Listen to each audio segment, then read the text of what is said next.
wants to tame me. You can't catch me on the run, cause I'm gone, yeah. I blaze trails, set fire to what's behind me. No, I'm never looking back, I'm on the run. I could only ever be what I'm made to be.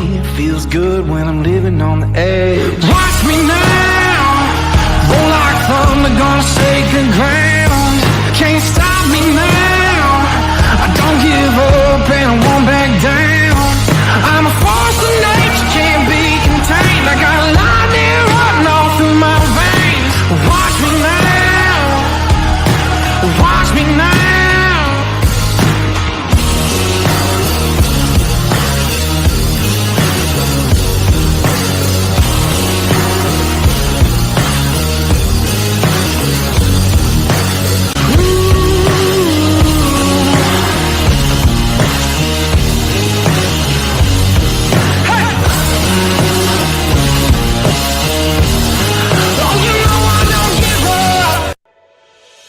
Hi, I'm Wyatt Milam. I'm from Canova, West Virginia. When I'm back home, you'll find me at my local Par-Mar store. We have that gold and blue pride at your local Par-Mar store.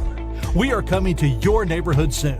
West Virginia, Kentucky, Ohio, Pennsylvania, and Maryland, we have you covered. Download the Par-Mar app and sign up for the Par-Mar Rewards Card. Food, gas, groceries, and more, we are gold and blue proud, and we are Par-Mar stores. If there's not a Par-Mar store near you now, there will be soon. Northern Eagle Distributing, proudly serving Anheuser-Busch products to West Virginia.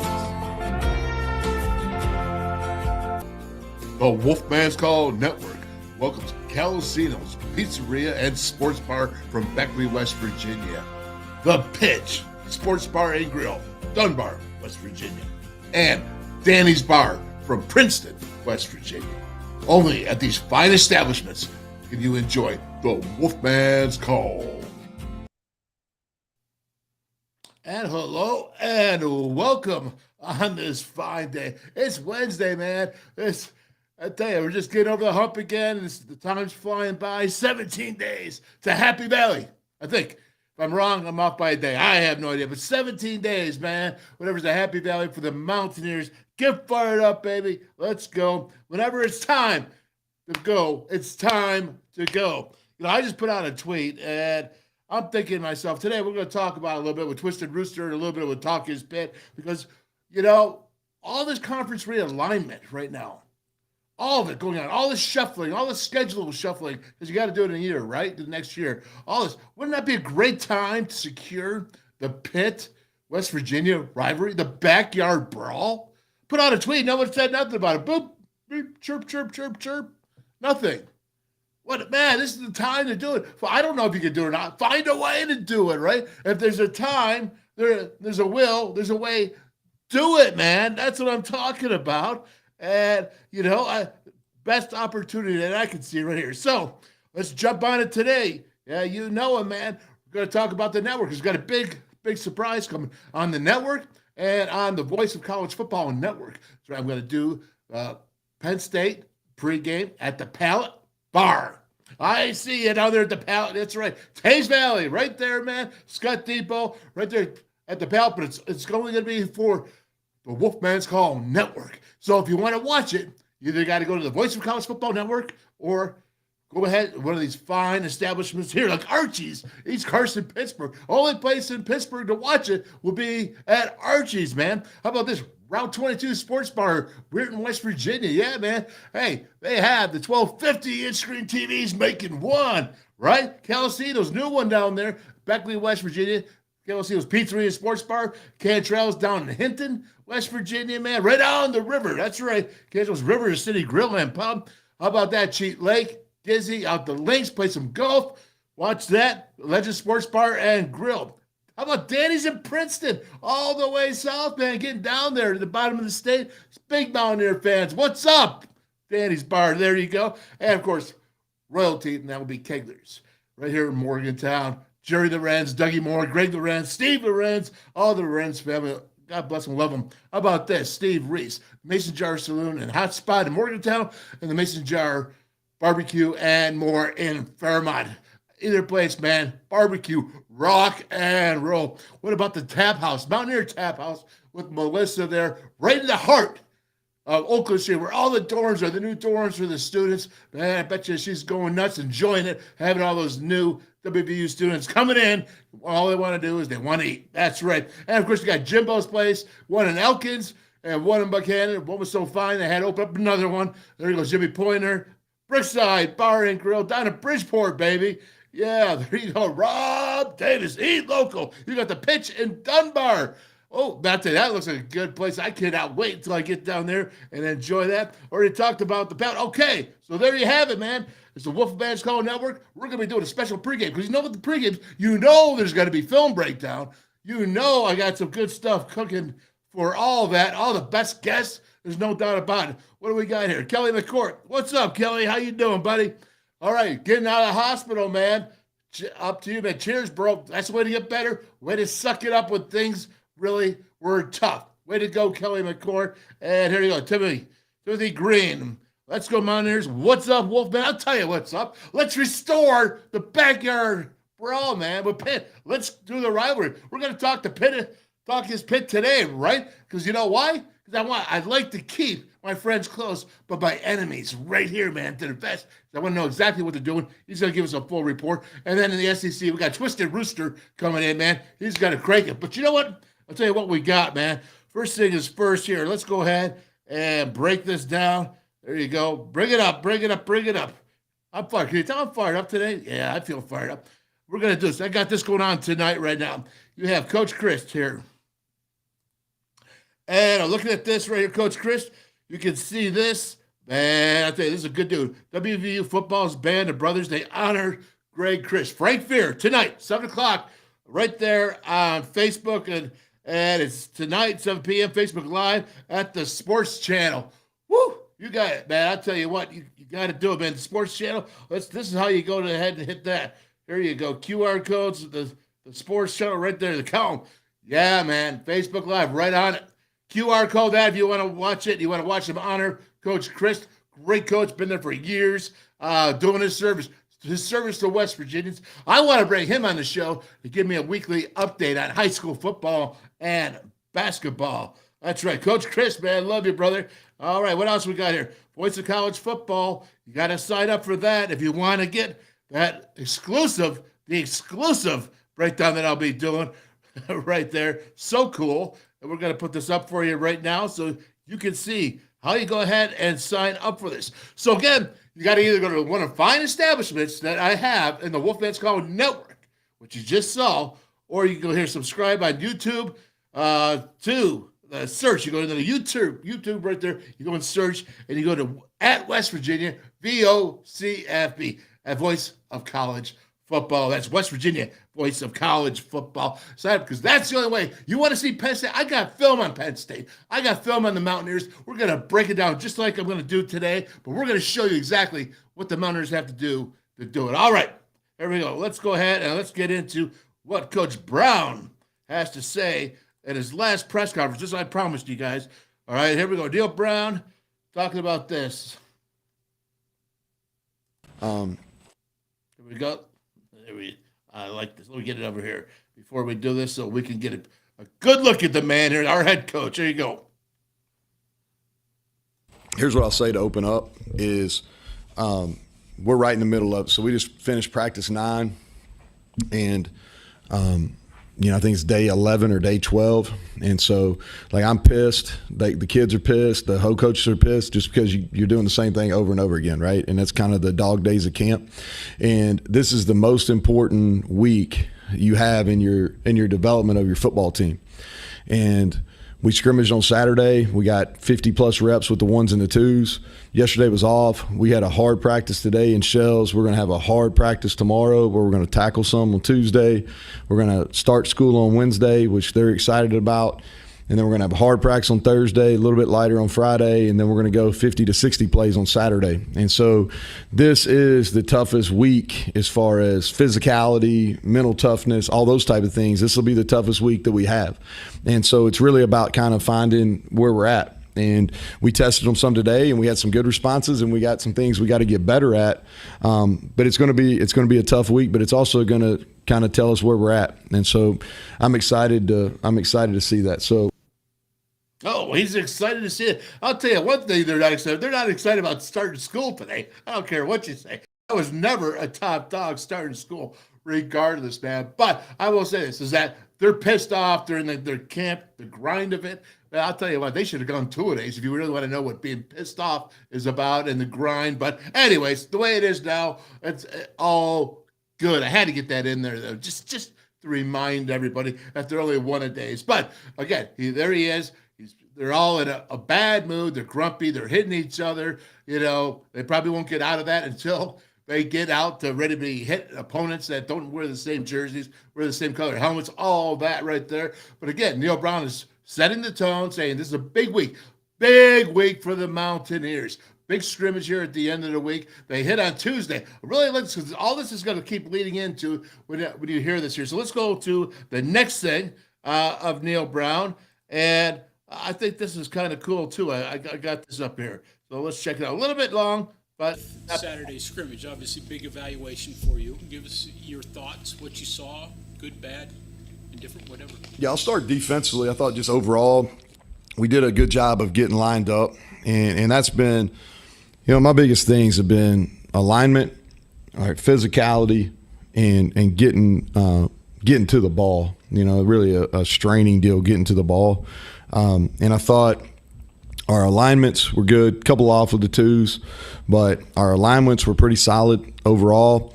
I would say we're almost there as far as getting to the ball, but we're not quite where we need to be. And then the physicality piece, we're being physical. We just got to, when we go into tackle situations, we've got to do a good job of running our feet. And it's like I was telling our team at the end, it's like, listen, guys, like, reason I'm like intense today, the reason I'm going to be intense this week is like we're not easing into this. You know, like we're not easing into this thing. Like I was sitting there yesterday and I had some downtime probably, which isn't good, so I'm watching a little Penn State and like I'm watching them on offense and like we're not easing into this. Oh, I certainly wouldn't ease into it either. Talk about easing into it. Hey, if I'm going to be pissed this week or intense this week, I don't know, man. I thought that's what camp was about, being a little bit intense, right? Being physical. All right, he's saying the good thing, so I'm okay. I'm not going to go too hard on him, but I am going to say, you know what? Let's be pissed the entire time. Let's be intense the entire time because I think your players will respond to that. But again, I think he's just talking right there. But we're going to keep going with this. Say alignment. Boy, if you watch today's the finish of when I break down the fourth quarter of Oklahoma State, you're going to know what he means by alignment, lining up wrong, bad alignments, and knowing how to run through tackles. Now, let's just put this. So I said it's going to go through coaches speak of what he's saying. He's saying is moving your feet through the tackles. Well, it's just like blocking, is that when you make that initial contact, it doesn't matter if it's offense or defense, you want to keep moving the feet. On offense, if you move your feet, you can maybe break tackles. If you move your feet, you can block that defensive guy, maybe drive him down the ground, certainly drive him back, whatever. But you got to keep moving those feet. It's the same thing on defense. When you're hitting an offensive lineman or a fullback or a receiver that's blocking you, whatever it is, and then especially when you're coming in to tackle, man, you got to keep moving through. You can't be here looking straight up. You got to have leverage, and you got to keep moving your feet. That's what this team is missing, and you're going to see that as well when I do the breakdown later in the show. But great points, alignment, running through. He says he likes the physicality. What does he say about this defensive line? We know about the offensive line, right? We think that they're going to be fairly solid, but let's go ahead and let's hear about what he says about the defensive line. Because they're running their feet, right? They got to run their feet, defense, no matter what. There you go. I think our D-line is doing better. You know, we're a group that's going to be by committee. All right, so we're deeper than we have been. Maybe we don't have a guy like Dante that's sticking out right now, but we're deeper than we have been. But it's going to be by committee, and so we're going to play 9 to 11 guys up there, and we're going to roll them. And so, but when they're in there for their 3 to 5 plays, they got to be, they got to be playing with pad level. They got to be striking with their hands, and that group's getting better. Like I'm pleased with their development. All right, he is pleased with their development. All right, good sign right there. You're going to have committee. Well, Sean Martin, I don't think is going to be playing by committee. I think Sean Martin is going to be in there, and he's going to need the majority of the reps because you take him off for too long. Now, again, when you're playing in Big 12 defensive line, you definitely need at least 15 plays, 10 to 15 plays off of the D-line, maybe even more. Okay, the way that the Big 12 is rolling, and Oklahoma State and Texas Tech, and they go, hurry, hurry. They're not going hurry. They're going jet speed, right? So they're going and lining up. So you're going to need that. And committee. It's nice to know that you got 9 or 11 guys, you think? I mean, I don't know, man. I'm going to wait and see on that. I'll judge myself personally when I see those 9 or 11 guys go up against good competition, because it may go turn into 6 guys really, really fast. So, but again, he likes it, so I'm taking him for his word there, and he likes the growth, and they're learning against a good offensive line, right? So when you practice hard, what you said is they've been practicing hard, and this is on Monday, and then yesterday and Tuesday, they went ahead and they had tackling in the practice. Oh, I love it, man. I don't want injuries, right? So don't say, hey, if someone gets injured, it's the game of football. There's always a chance of that. You try to reduce it, you try to risk it, but you can't reduce it too much, because you got to be good. You got to practice good to be good. And you got to practice hard to play hard. Practice hard on Tuesday, practice fast on Tuesday, play hard on Saturday, play fast on Saturday.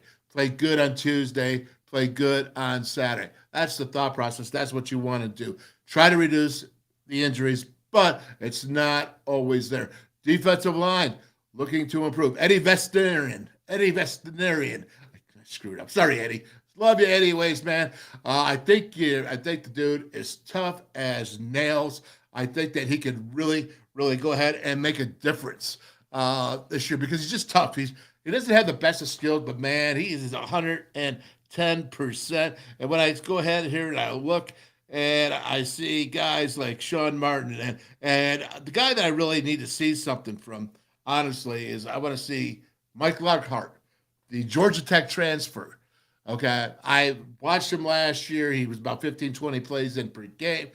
He needs to be able to rep 50 plays, giving that effort in shape all the time. Because when he plays, and I'm going to show that to you today at Oklahoma State game, you got to listen. You got to hang on, man. After Twisted Rooster, after Talk is Spit, hang on, because this last quarter is really strong. But you see that he's got talent, man. But you got to play every down like it's freaking the last down. Last down, every down. That's how you got to play it. That's what this defense needs to do for them to be tough. Just like they did against Oklahoma State. Man, they misaligned, they missed tackles. But you know what they didn't do against Oklahoma State? They never gave up, and they kept coming, man. They kept coming. What's next year? I'm all fired up. Let's go. Keep bringing it at me. Throw it at me, man. There we go. What's the next one here? Oh, the rotation. Oh, linebackers. Here we go. Linebacker, a work in progress. That's a position we're putting a lot of pressure on. The way I look at it is every practice that I'm making, I'm like, okay, how can I stress our defense at linebacker to get them ready, where they have to communicate, them and Aubrey. And then on offense, like, how can I put the most stress possible on the quarterbacks? And then Aubrey Burks had a great camp. And I thought in the scrimmage on Saturday, our corners, I thought Lamp and Beanie both made some plays. And then Anthony Wilson is showing up. And so he's been a positive addition. Wow, very nice, right? So I'm looking here at my cheat sheet, and I see that with Andrew Wilson Lamp, who last year was just a youngin'. Whew, boy, he got thrown off to the Wolves, no doubt about it. And now, of course, you got Beanie Bishop coming in from Minnesota. It was a year for Minnesota, and then 5 years with Western Kentucky. The experience certainly is there for him at that. That's nice to see. Nice that he stepped up. Anthony Wilson, I think, is a really big deal. This is what Neal Brown, he's mentioned him at least 3 or 4 times now, maybe 3, that he's really coming out. The kid from Georgia Southern in the transfer portal. Nice, because they're tough down there, right? That Georgia Southern, you don't play in that team unless you're tough. We all remember that way back when we played them when Gibby was defensive coordinator and Carl Joseph was here. That was the game he got hurt in, too. The next game he had 3 interceptions that Georgia Southern game. But regardless, Anthony Wilson, it is really nice to see that. And I'll tell you what, the Will linebacker, I am really, really miffed. We're going to get Trey Lathan in the last segment, but they're looking for a will linebacker. And I don't know. I guess they need a spear more than need a will linebacker, because Lance Dixon, to me, was a will linebacker. Now, I'm not going to sit here and say that I'm right, because I don't know if I'm right or not. But Lance Dixon playing a safety spot at 225 pounds, even if it's 221, let's say he cut 4 pounds, he's playing safety at 6'2.5", 6'3". Okay, we played Minnesota in the bowl game, remember, out in Arizona a couple of years ago. Leading tackler, double-digit tackling. He was a natural will linebacker, transferred in from Penn State, and now he's out of spear as a safety. I've never seen a big linebacker do that yet. So I guess that's a great experiment. So I'm going to go ahead. I'm going to wait and see. But now we got the young man from Holland, the Netherlands, Favretz. And we got him there at will linebacker. We got Trey Latham, which we'll talk about a little bit later, and Ben Cutter, who's a true freshman. So you have a redshirt sophomore and Yarrow, and then you have Trey Latham, who's a redshirt freshman, and Ben Cutter's a true freshman. That's your will linebacker spot. So really what he's saying is communication. Yeah, they do have to communicate to Aubrey Burks. Now, let's go back to this, because we know that Neal Brown said he wants to reduce how tough the defenses are in alignment. You just heard him say again, alignment. Why does alignment have to be simple? Because they go fast in the Big 12, a lot of teams, and you get confused. Just like when Kansas went against them, and they were all confused, and they couldn't react. And so they want them to simplify things, and it's okay for that, especially if you got young guys, when you're looking at Andrew Wilson-Lamp, and you're looking at these young will linebackers, Lee Kpogba. Let's talk about him. I love him. Oh, no, I think Lee Kpogba's a dude, man. He's a dude, but he can only do so much as a dude. One dude can only do so much, especially when you don't use him and you let offensive linemen have free releases on him. I think you're using him up. You're not using him right. Cover him up so that he can go boom. I can go east, or I can go west, or I can go north and maybe drop back for south. But regardless, if you have a defensive lineman there so you don't have free shots on him, I think it would really help him. I think it would really, really help him and let him succeed at his position and his future. Okay? But again, when you're telling me about will position, you got no will right now is what you're telling me. Coaches speak. You got no will because they're not ready yet. This Trey Latham, I think, is really improving, and I think he's going to be something good. But right now, you're not happy. That's what that coaches speak just told me. Here we go. Let's roll another one. I hope you're enjoying this, because this is coaches speak, the WolfMan's speak. Sometimes you may or you may not be able to follow the translation. Linebacker communication. Oh, I forgot one thing. I'm sorry. Aubrey Burks, man. Woo. Yeah, let's talk about that, because I think that this cat can be really, really good. So you talk about communication, Lee Kpogba to Aubrey Burks. He's obviously the head guy in the secondary. He's got some new guys with him, but they're working it through it. And you got to be able to communicate. Again, you simplify the defense and you simplify the calls. You simplify the communication. Because when you roll into Penn State and you're trying to do this, you might as well get the teepee out there and start doing, smoke rings, and smoke signals, because you can't hear jack in Happy Valley. I've had every single player that I've had on here that has played at Penn State will tell you, even Coach Al Johnson, our Hall of Fame strength and conditioning guru, will tell you that Penn State is extremely difficult with all the distractions that it brings, because you can't hear jack. So when you talk about this communication, man, you better make it really simple. And I have no idea. We're going to have Penn State dude on tomorrow. Who's going to break down Penn State. And in the weekend, too, we're going to have Penn State the next couple of weeks. I got some dudes, man. I'm on a radio show, with Jay Paternal. It's their show. It's Pigskin Stew. I already had Jay on the show a couple months ago.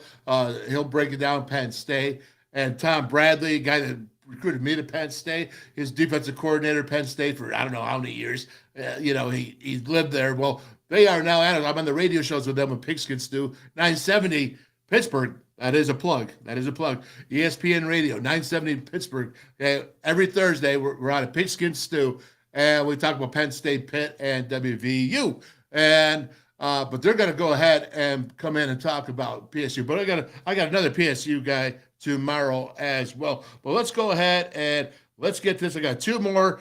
Then we're going to bring Twisted Rooster on from the SEC. Talk a little bit about rivalries, because why do we not want to secure a rivalry with Pitt again? Why not? With all this conference reshuffling, why not? Okay, that's my tangent right there. Here we go. Offensively, the quarterbacks, we did some situational work. Nico had a really good 2-minute drive at the end of the scrimmage. Struggled with some decision making early. I thought Garrett was pretty solid. He ran around, made a couple scramble plays, but really just solid in his decision making on Saturday. Our running backs, Jalen Anderson, had a really good day. Was productive. He's a guy we need. We just got to get him in shape. He's got to be able to play continuous plays, but he's talented. Jaheim White was good. He was better without the ball, and that's what you always worry about with running backs early in their career is, can they play away from the ball when the ball's not in their hands? Can they lead block? Can they pass pro? Can they run routes? And I thought he did a better job, and Justin Johnson was really consistent. We took it easy on CJ. Justin's been probably our most consistent player at that position during fall camp. Yeah, let me reverse order that before I get to the quarterbacks, because I really was intrigued by what he was talking about, the running backs. Triple J, right? Justin Jump Cut Johnson. Okay, that's what I call him, because have you ever seen a jump cut when he gets in the middle of the line? Cha-cha, cha-cha. Well, that's what he is, and he's been about as solid back in the last year and a half. I'm telling you, I think he's really been straight up pretty reliable, if anything, reliable. And then he talks about Jaheim White, that's good away from the ball. Yeah, you'd love to hear that. That means that he's not afraid to stick his face because someone is blitzing, or someone coming around the edge, or coming right up the middle, man. And he sits there and he gets real big. And he's like, all right, come on. That is so cool for a freshman, right? So cool that he can do that blocking. How about pass routes? They talked about him possibly being a factor in the slot, not even just running the ball only. And then Jalen Anderson. Ooh, I don't know about Jalen Anderson, but I know Oklahoma State, when I broke it down, dude had 120 yards and 2 carries. Something like that. But he broke it. Jalen, get in shape, dog. Whatever you do, man, get in shape, because we need you. And CJ Dowson, if he takes it easy, I'm sure they're making sure he's good.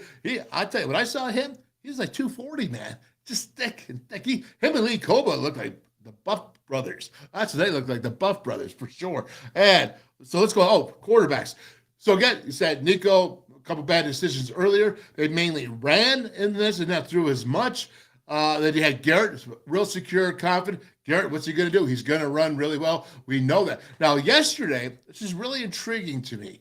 All right, because I had Darren Studstill on, because everybody's like, well, it worked with Couchner, it worked with Stud. And if you watch yesterday's show, Stud was on and talking about how it worked for them. They went 11-0. So obviously a 2-quarterback system can work. I have no idea if that's what they're going to do. I'm not saying that's what Neal Brown's going to do.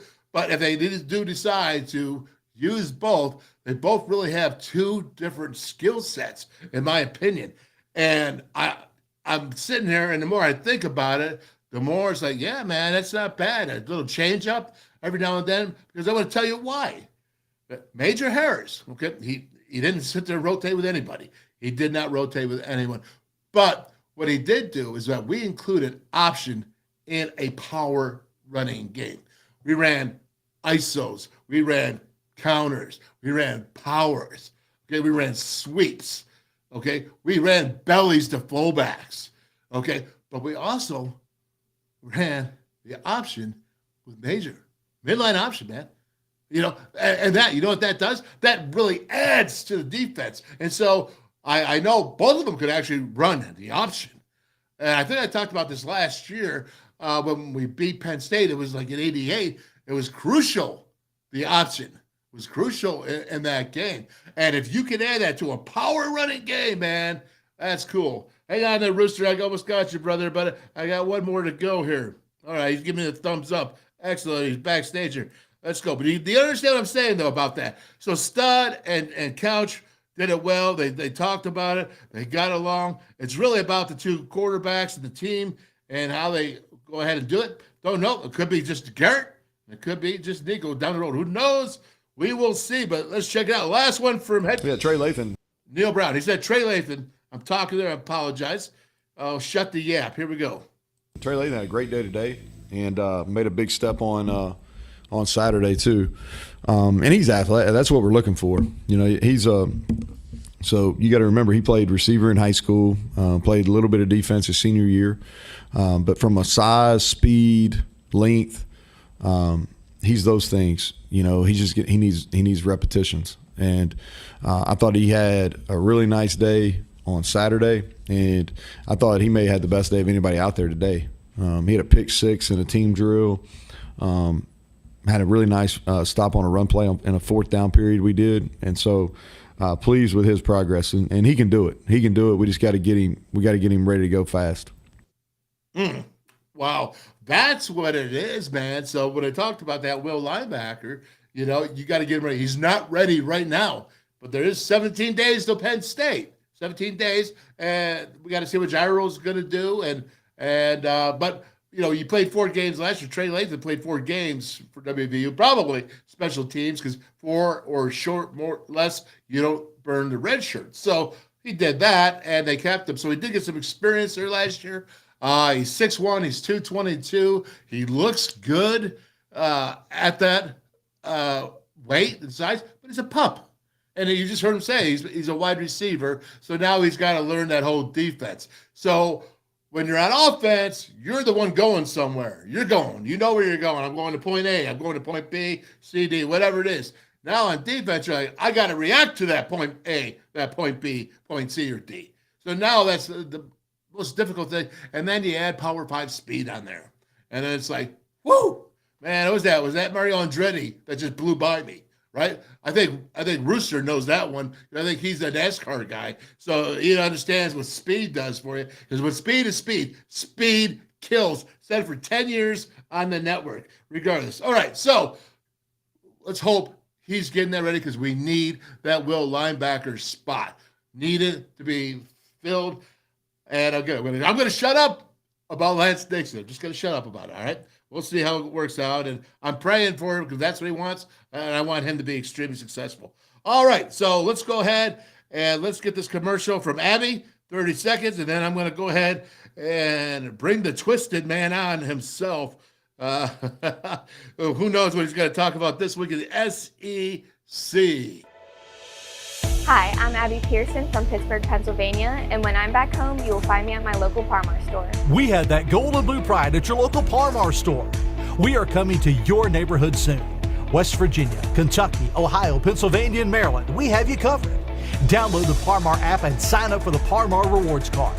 Food, gas, groceries, and more, we are gold and blue proud, and we are Parmar stores. If there's not a Parmar store near you now, there will be soon. All right, thank you very much, Abby. And before I bring on Twisted, tell me this is not a good time to find a way. I have no idea how you do it. I'm not the athletic directors. I'm not the presidents. But now would be a great time, if you ever a time to try to restore rivalries, now would be the time to do it with all this reshuffling of schedules. And with that said, hello, Twisted Rooster. What's up, Wolfman? How you doing today, buddy? I'm doing great, man. Doing great. What do you think about that? Because I got something for you, a special game for you. What about that? What do you think about that? Bringing the rivals back, if you can. If there's any possible way, it seems to me now would be the time to make that change. Yeah, I agree. With all the realignment going, I think a lot of people fear losing more rivals and rivalry games. 2024, South Carolina, while we're used to being in the East of the SEC, a lot of the teams that we've played every year since joining the league, we don't play in 2024. And some of them you just look at and you're like, man, I cannot believe they're not playing that football game. And it's who are you talking about, for example? Georgia. Okay. Yeah, 2024, we don't have Georgia. Yeah, but is that a good thing? Probably, but It's still a border rival. We're not playing Florida in 2024 or Tennessee. So that whole little area that we've always played, and I love the Florida game because I live in Florida. That gives me an opportunity to go to football games when South Carolina comes down here. And now that one won't be played in 2024 either. Right. Well, I'll tell you what. So I'm looking at these. This is what really got me interested in here, and I think this is off of Athlete Sports. And let me just blow this up real quick here. I'm looking at these rivalries here, and I'm seeing, Kansas, Missouri. That's okay. I mean, I know what that is, and now Kansas is getting better, so that's different. Nebraska, Colorado. Wow, that's an old one, right? Yeah. Then you go to Pitt, West Virginia, backyard brawl, man. It's been there over 100 plus years. And then Florida, Miami. Wouldn't that be nice to get that back, that Florida Miami game? I mean, really, it'd be really cool. And then you look, of course, you got Maryland, Virginia. To me, that's not great, but I understand the traditions. A&M and Longhorns. Wow, I mean, they're in the same conference, right? Maybe, they should be going ahead and doing that. Notre Dame, Michigan. That's funny that they're not there. But I say this one for you. This made me think of you altogether. North Carolina, South Carolina. What is that game about, and what does it mean to both sides? I can talk to you about South Carolina's perspective on it. I don't know about North Carolina's side of the equation. Okay. Because when I lived in North Carolina's not a big football state. It's it's a basketball state. Right. Honestly, if you think about it, between North Carolina and Duke, they're really more into their basketball. Now I know they have a lot of football fans up there. South Carolina side of it, we enjoy playing North Carolina. I don't really see North Carolina as a true rivalry. Like, we don't have a hatred like we do with Clemson. This is the fake news. When we were in the ACC, it was more probably of a rivalry because it was a conference game, right? And it was a border rival. But if you're going to take Georgia off of South Carolina's schedule, then you're getting rid of another border rival. So, but I do enjoy playing North Carolina. I don't think it'll ever be a game that comes back every year, but we do play them this year. We played them in a bowl game, not this past bowl year, but the year before we played them in a bowl game in Charlotte. So I do enjoy getting to play them, and I love to play North Carolina State. Getting to play some of the North Carolina schools. Of course, we talk trash. Who's the real Carolina? Right. Well, that's what I'm thinking. Who got the real barbecue? Right. I mean, all that good stuff there. So, okay. Well, if North Carolina is not your rival, who has been your rival that besides Georgia that's in the SEC, one that you would like to restore if you could? I would say South Carolina. We probably have more of a hatred towards NC State because some of the games have been a lot of trash talk. And even back into the mid 2000s, we played North Carolina State quite a bit, and there were some really good games in there. But I think NC State seems to be more of a trash talking school than North Carolina is, so they create more of a rival. All right. So let me just assume here, and don't get me in trouble. Okay, North Carolina, a bunch of blue bloods, right? You're talking about Tobacco Row. NC State, though, we're talking about regular doggone people that are tough, blue collar, that would trash talk more or enjoy it, or at least get in the heart of it and be a bunch of tough people, I would say, just like the Gamecocks now. Oh yeah, NC State, even Clemson fans would probably tell you the same thing if they had a rival that they do play, even though they're in the ACC. If they considered a team a rival out of the Carolinas, it's definitely NC State because those two schools trash talk each other also. Well, I hear that, man. So that's pretty cool. Okay, so let's go ahead, and I want to get this up. I want to talk about this. I've been wanting to talk about it for a couple of weeks now, and we've just had great conversations in other areas, so much with conference realignment. But let's get down to some players here now that actually are going to be doing the talking. And I was really surprised by this. I don't know if it's just the fact that Spencer Rattler is South Carolina, which South Carolina is not your top 4 or 5 teams.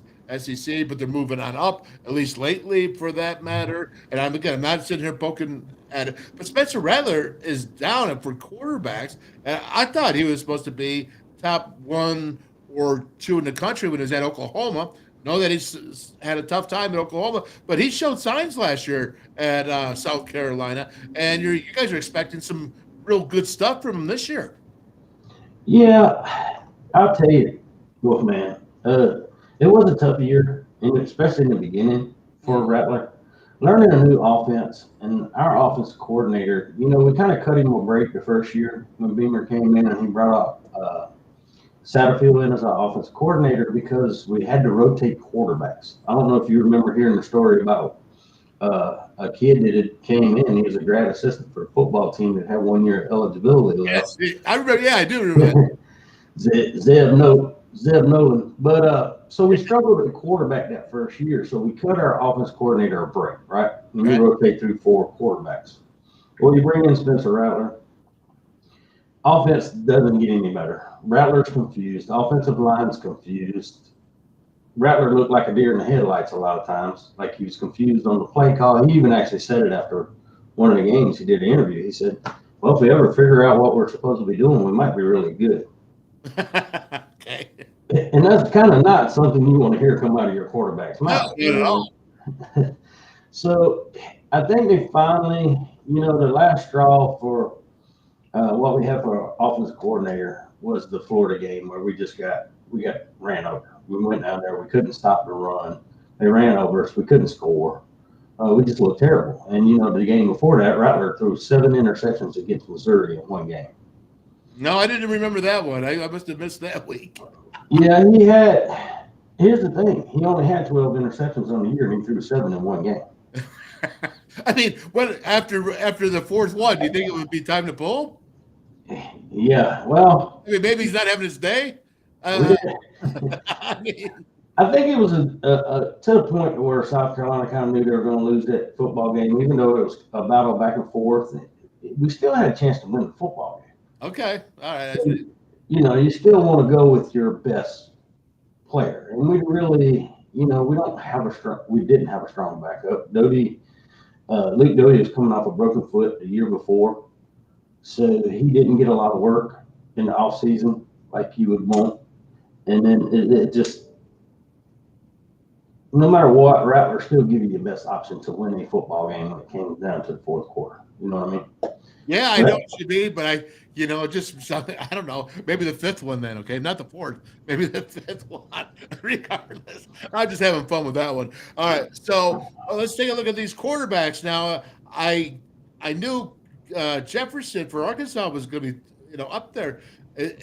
What I've seen is that he is kind of universally number 1 rated quarterback in the SEC. Is that true, or am I off? I think here's going to be the problem with, yes, KJ Jefferson played very good last year. He got injured last half of the season. Arkansas fell off. Well, Kendall Briles is no longer the offensive coordinator for Arkansas. They're going to run a completely different offense with KJ this year. So I don't know. It's more of an RPO style. I don't know how that fits KJ. And then I haven't done a lot into Arkansas as far as their returning production out of their wide receiver rooms. But I do know when you change offensive philosophy sometimes, if you don't have recruited the kids to fit that offense, you have to be really, really careful with. It may take a few games before they get used to it. Well, there's no doubt about that. Okay, so let's go to everyone's favorite, it seems like, Jaden Daniels. Sorry, I was thinking of Jalen Daniels out there in Kansas. But Jaden Daniels, what do you think of that? What's his deal? He should be really good again. He's still with Brian Kelly. They still got the same offense. They're returning a lot of players at LSU. I don't know if he's really getting enough respect. You don't hear much about him. Everybody's always talking about, people always want to go for the negative, right? Yeah. They're going to talk more about the quarterback controversies and the negative side than really go out and talk about the positive side and some of these kids. And, yeah, I think he's still going to be really good this year. Yeah, so he's going to be a threat. How good? You think the LSU can hang with Georgia, Alabama? You think they're going to be right there? Well, last year LSU won the West. Yeah, true. They also have one of the best defensive players, if not the best defensive player in college football, and Howard Perkins. Yep. Yes, they'll be there. I think they're somewhere around over and under 10 and a half wins. They just can't drop the games they're supposed to win. That's the problem with LSU. You can't lose the Florida State first game of the season. A lot of people say, well, they're not.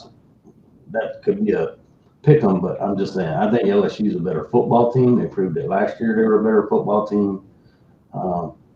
And you can't lose to like Texas A&M when Texas A&M is having a terrible year. You gotta win those. Those are the ones that'll kill you. So what does it say? What does it say about a Georgia team that's rated number 1 but has the 10th rated best quarterback in the SEC? I mean, I don't know what the different separation is from 1 to 10, but where does Carson Beck go about and fall into it? We haven't seen enough of Carson Beck, so I can see why you don't rate him highly as a quarterback, but we know around him, Georgia has plenty of depth. And they brought in 2 great wide receivers. Rob Thomas came in this year. They still have Brock Bowers at tight end. Yeah.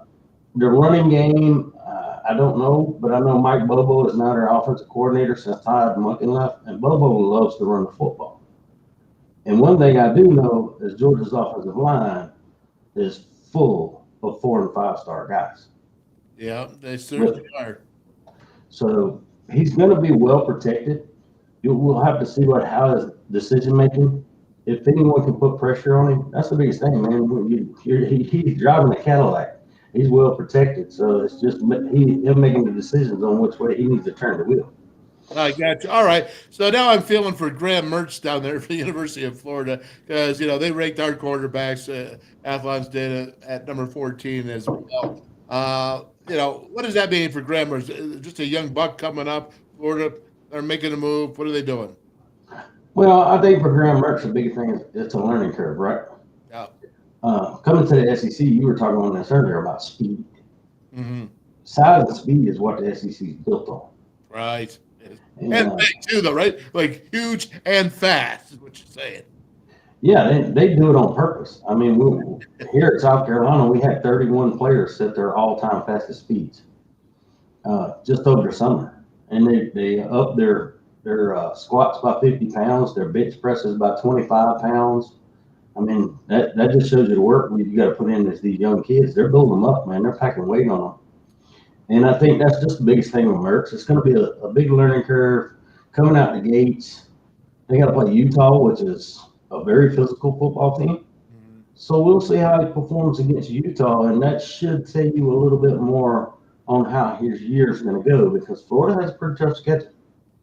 Yeah, no doubt about it. And they do have a tough schedule for sure. So last one. So just finish up. Spentler Rattler, what do you expect out of him this season for the Gamecocks? Well, I'm going to go off of some stuff Spencer. He did an interview yesterday after practice. The offense, we brought in Dow Loggins, who was in the NFL. He was actually a head coach for the Jets and the Bears at one time. They said he had the worst offenses in the NFL, but, you got what you got in the NFL because you got to work with who your team drafted. But Spencer was talking about it. It's more of a friendly offensive system, and the communication between him and Dow Loggins has been much, much better.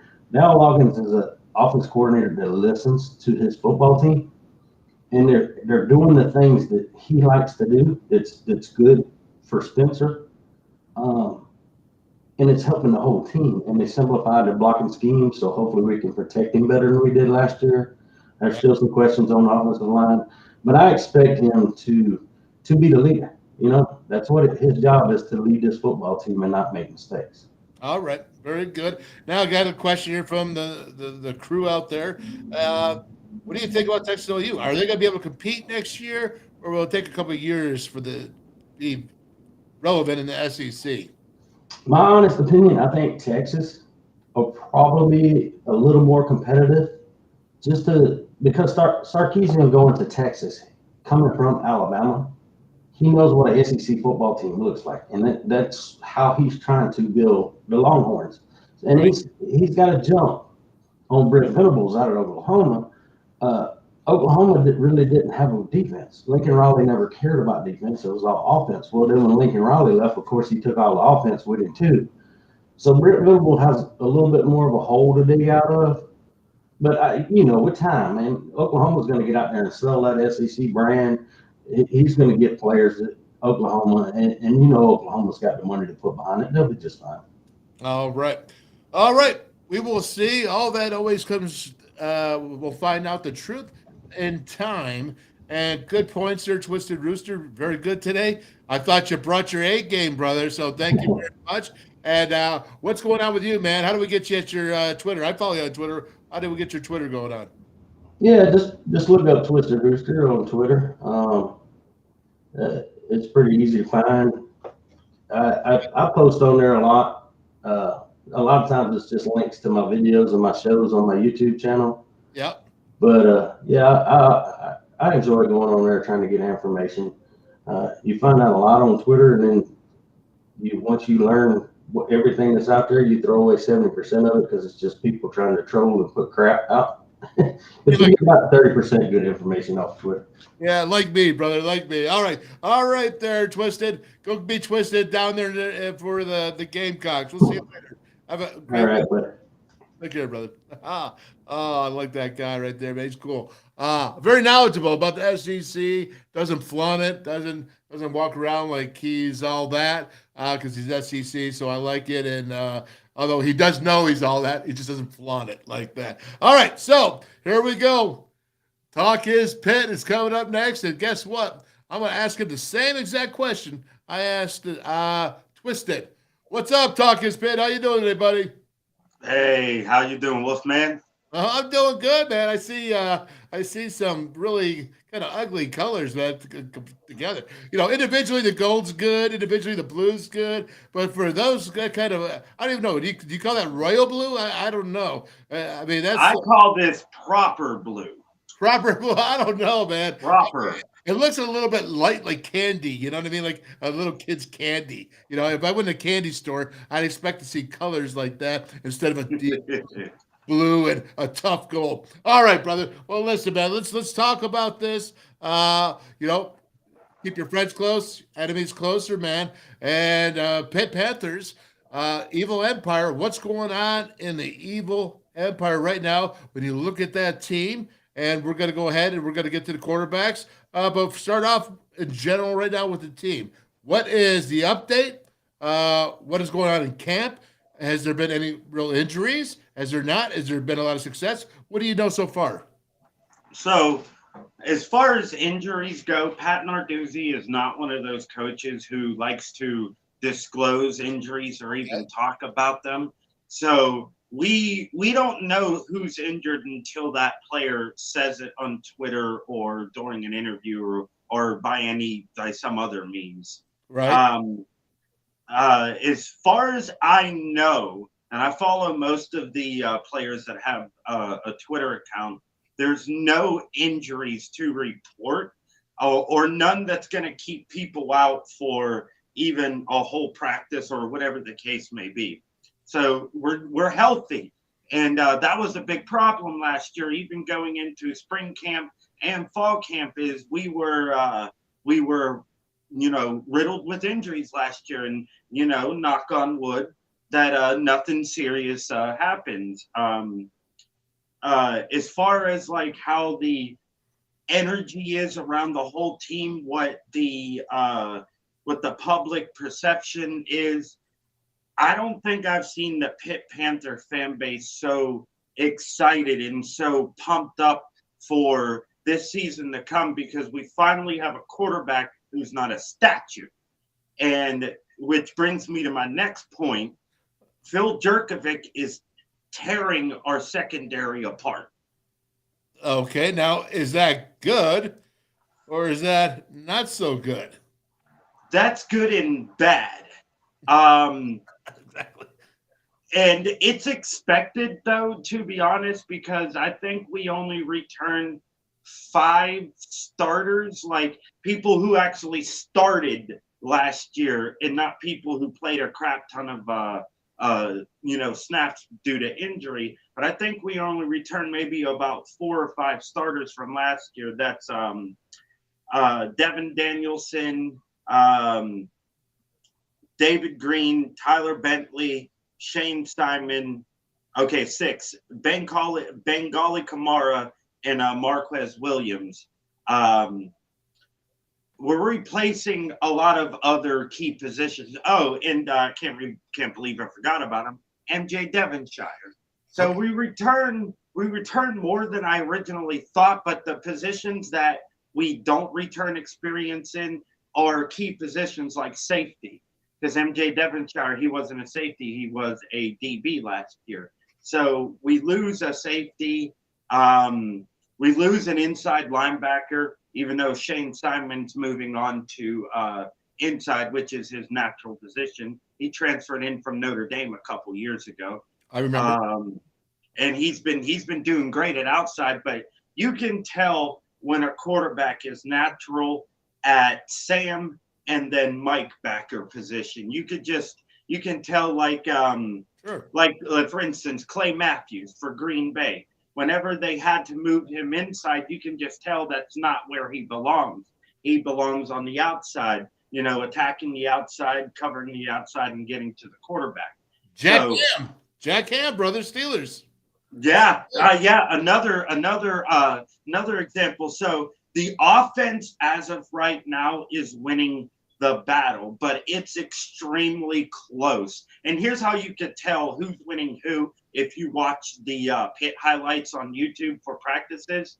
Whatever position, offense or defense, if you see the offense in the blue, that means they're winning. If you see the defense in white jerseys, that means they're doing something wrong, and they're pretty much being punished. I got you. All right, Narduzzi. Now listen, he knows about offensive and defensive line. What are you seeing there in the lines? I'm really interested in line of scrimmage.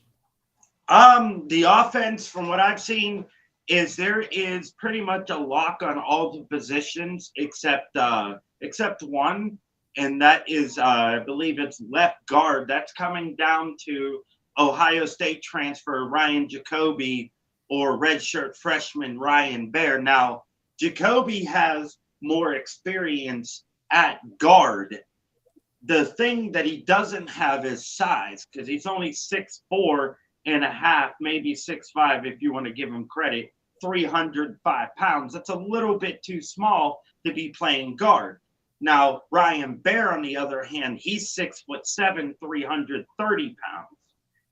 The difference between him and Jacoby is Ryan is extremely flexible, and he runs a 4.6 for a 340-pound lineman.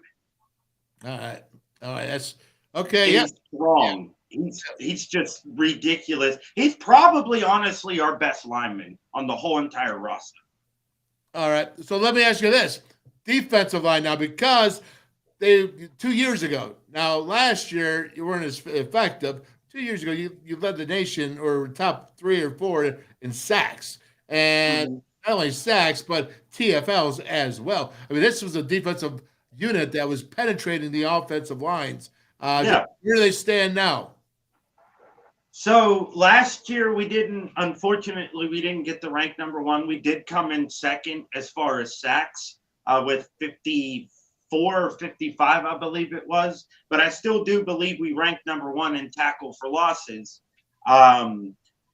What Pat Narduzzi and Coach Partridge have been great at doing over the past few years is no matter who we lose, somebody is going to step up. And last year was no different. Now, we had Kalijah Cansey last year, but that was really the only consistent defensive lineman that consistently got after the quarterback and got after the running back, tackle for losses, even had a couple of passes defended.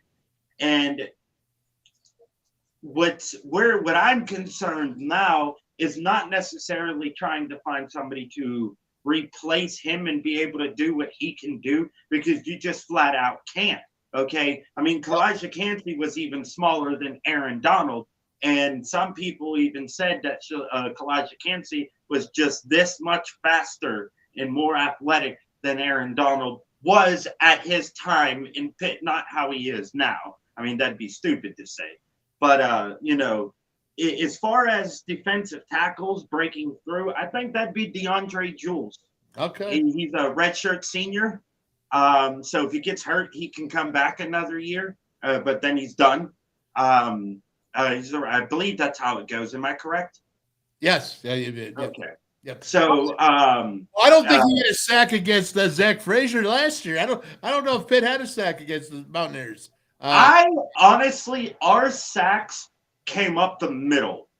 That's where most of our sacks for West Virginia came up the middle, and especially on that goal line, which I have no idea why JT Daniels dropped back and didn't just, immediately let go of the ball. He decided to look downfield. But you guys were at like the 2-yard line in your own territory.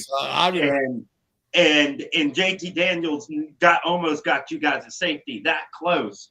That came up the middle. Most of the pressures that we got on West Virginia either came through the guard position or at the center position. We didn't really have too much success getting to you guys around the edges. No, you didn't. That's really what the strength was going into the game. All right, so just was told that Pitt, I didn't know this, and Walmart have the same colors. Oh, man. I have never seen any Pitt gear in my life ever sold at Walmart. Really? None. Right. I actually got this at Rally House. I got this at Rally House. This was $40. This was on sale for $15. I got you. All right. Well, let's get into this ACC talk here.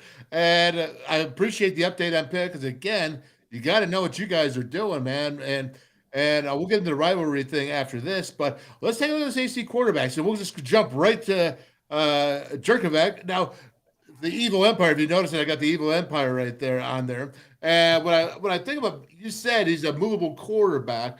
What is his strengths besides moving? His accuracy? Is it the fact that he threw, 3,500 yards at Boston College? Something like that. I just briefly looked at his stats, but, he has a lot of success.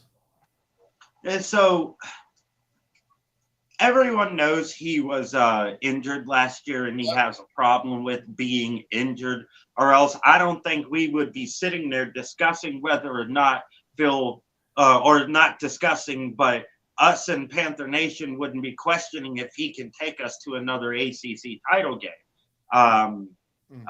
But as far as his strengths go, he can stand in the pocket with people in his face and still deliver the ball where it needs to go. I would like for him to bring it down just a tad bit because it feels like he throws rainbow passes.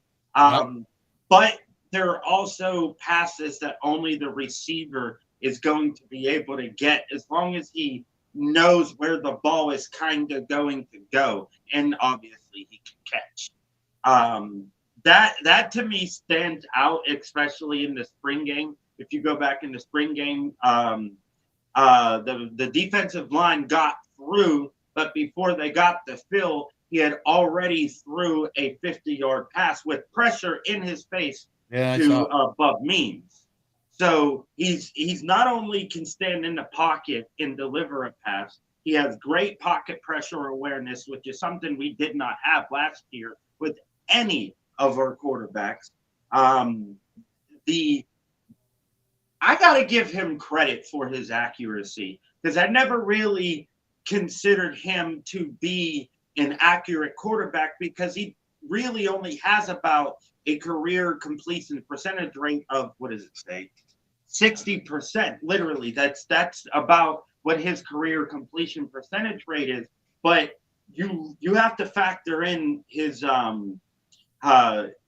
injuries and the fact that he only had one true weapon to throw to after his freshman season at Boston College, which was Zay Flowers. And I don't know if that name rings a bell for you. Yes. Uh-huh. Okay. But All right, man. Well, I'm looking here. So far, they got him as number 7. So obviously, these things really don't mean very much preseason. yeah, I mean, what you like here or there. This is Athlon's list, just so you know. I didn't take it from your list because I'm sure Jerkovich would have been number 1 if it was your list. he's But not. let's talk about Drake May, Jordan Travis, and Kane Klubnik from Clemson. Are those your top 3?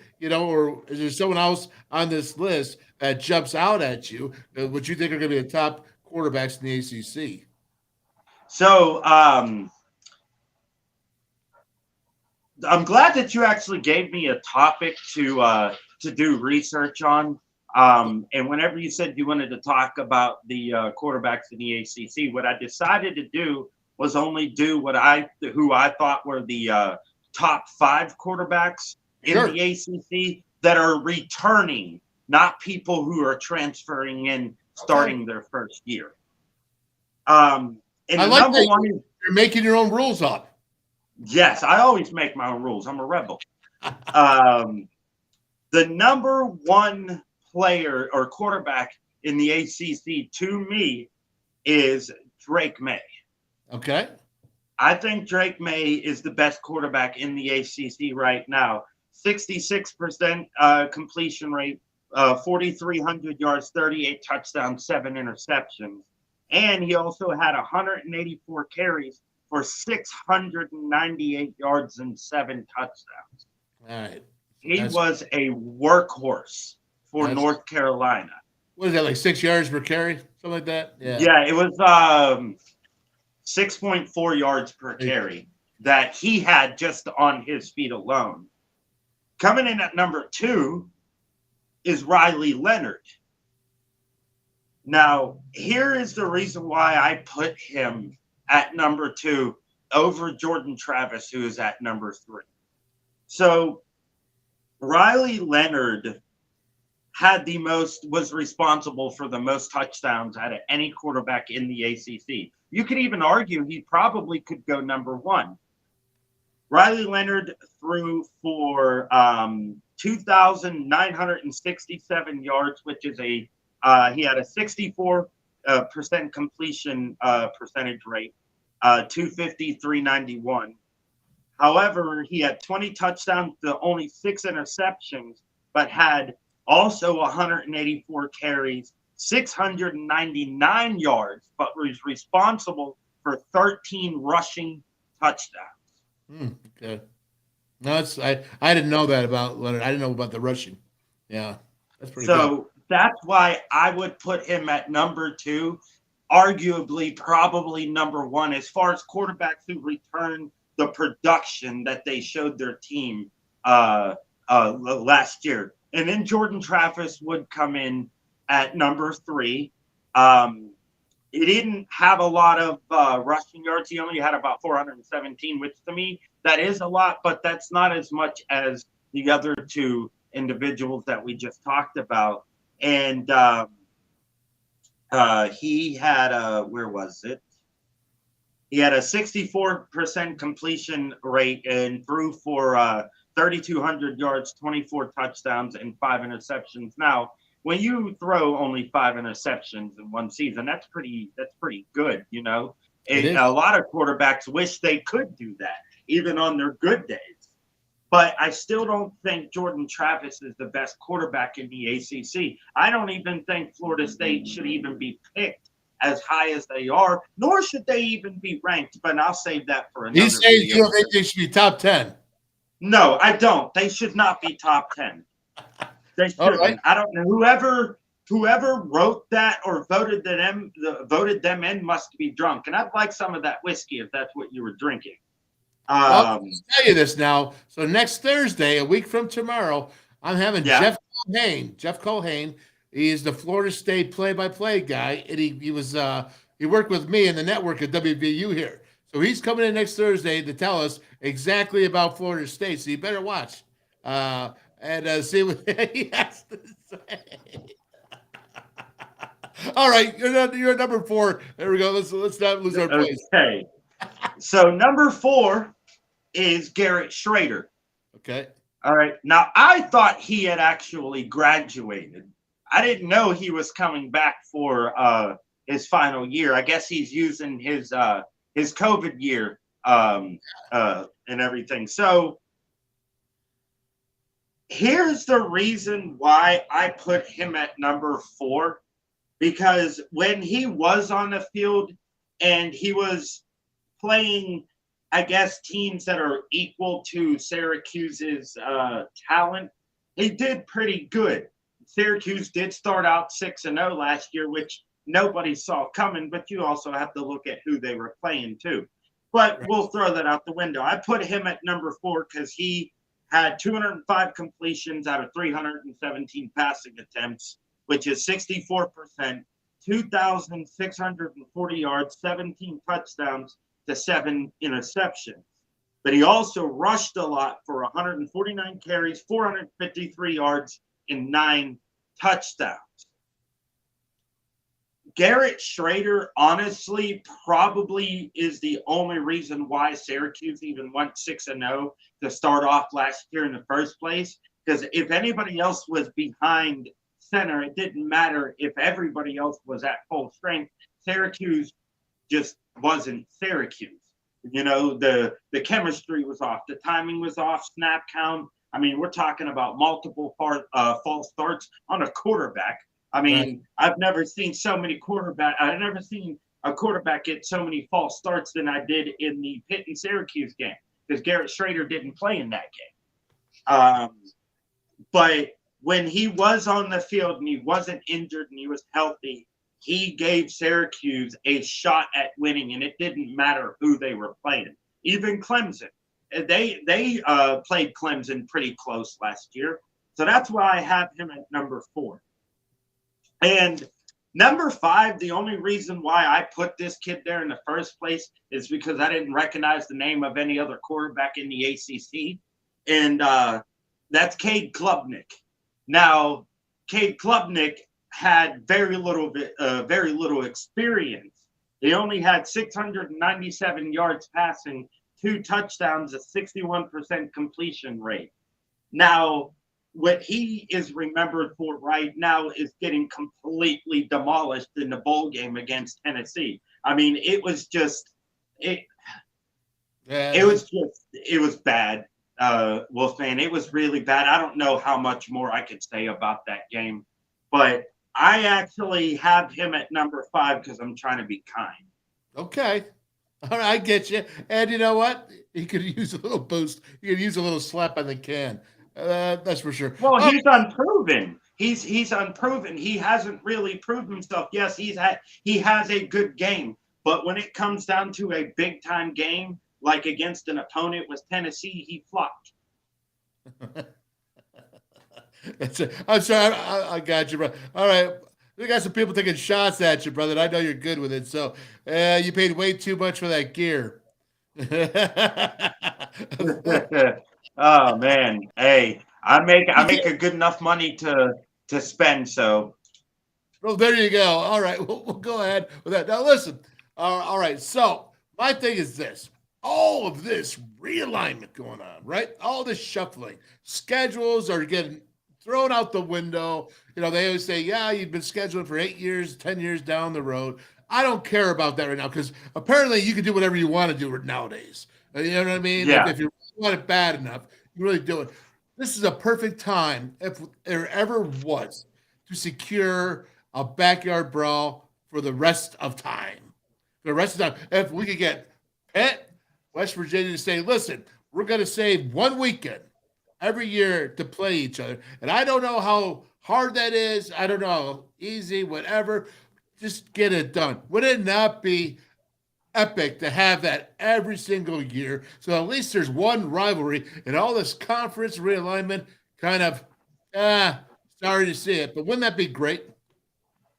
It actually would be great. And it's actually funny you brought up the backyard brawl, because on Twitter, there are quite a few West Virginia fans that I do follow, and they were discussing, do you think Pitt coming to the Big 12 is beneficial. Does it benefit Pitt if we would go to the Big 12? And it's mainly to secure the backyard brawl rivalry, because even for the next 10 years, I think there's a 2 or 3 year gap where we don't play each other. There's 2 or 3 dates that are missing that are not scheduled. So by us joining the Big 12, that automatically locks it, because the Big 12 commish and all the higher ups, or whatever you guys call them down there, I call them clowns, but all the higher ups up there, if they got their heads together, they would know that we have to play this game every year. And I think a lot of people, because the game hasn't been played in so long up until last year, they forgot what that rivalry meant to both universities. I'm not saying it made playing football pointless, but not having a natural rivalry every single year didn't fully fulfill the season like it should. High school, they have rivalries. Most colleges have rivalries. NFL, they play their rivals 4 times a year. Yep, I hear you, Matt. So that's not bad stuff, and I think the time is right. I think Big 12 would be cool. I think, and so I guess the last question then is that you brought it up, so I'm going to go ahead. And is the Big 10, the SEC, and the Big 12 now, are they going to tear apart the ACC, or will the ACC stand on its own? Yes, actually, I do honestly believe that will happen. I think it will come down to the Big 10, the SEC, and the Big 12, like you said, picking apart the rest of the ACC. Now, I think the Big 12 will get most of the ACC, and everybody else will go to another conference, because I think what's going to end up happening, and I'm trying to look out for the group of 5 teams, because if we go to a 3-team super conference, there's going to be some ripple effect, in my opinion, to the group of 5 teams, because they use us to schedule. They use the Power 5 to schedule if they can't fill in a spot, and it's perfect. So what I think the group of 5 teams going to end up doing is a lot of them are going to form their own conference. The Mountain West, the AAC, and whatever's left of the Pac-12 if nobody decides to pick up a couple of teams. I think, honestly, they're going to come up with their own conference. I think there's going to be enough teams in that conference to make it a power conference, bringing it to a Power 4 instead of a Power 5. All right, good stuff this week. I appreciate you going ahead and doing a lot of research, because you gave us a lot of information, man.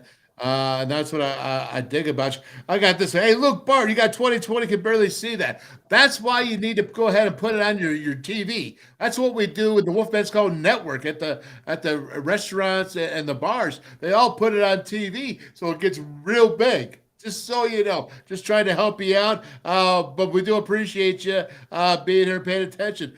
Okay, Talk is Pitt, thank you so much, man. And we'll be seeing you down the road here real soon. And boy, I tell you what, man, we'll see what happens. You got that quarterback. West Virginia doesn't know which way they're going to quarterback yet. Maybe they got an idea at the beginning, but we'll see, man. I think that's going to be a bad. I will be at the backyard brawl. I will be down there. I'll be staying with Joey Foster.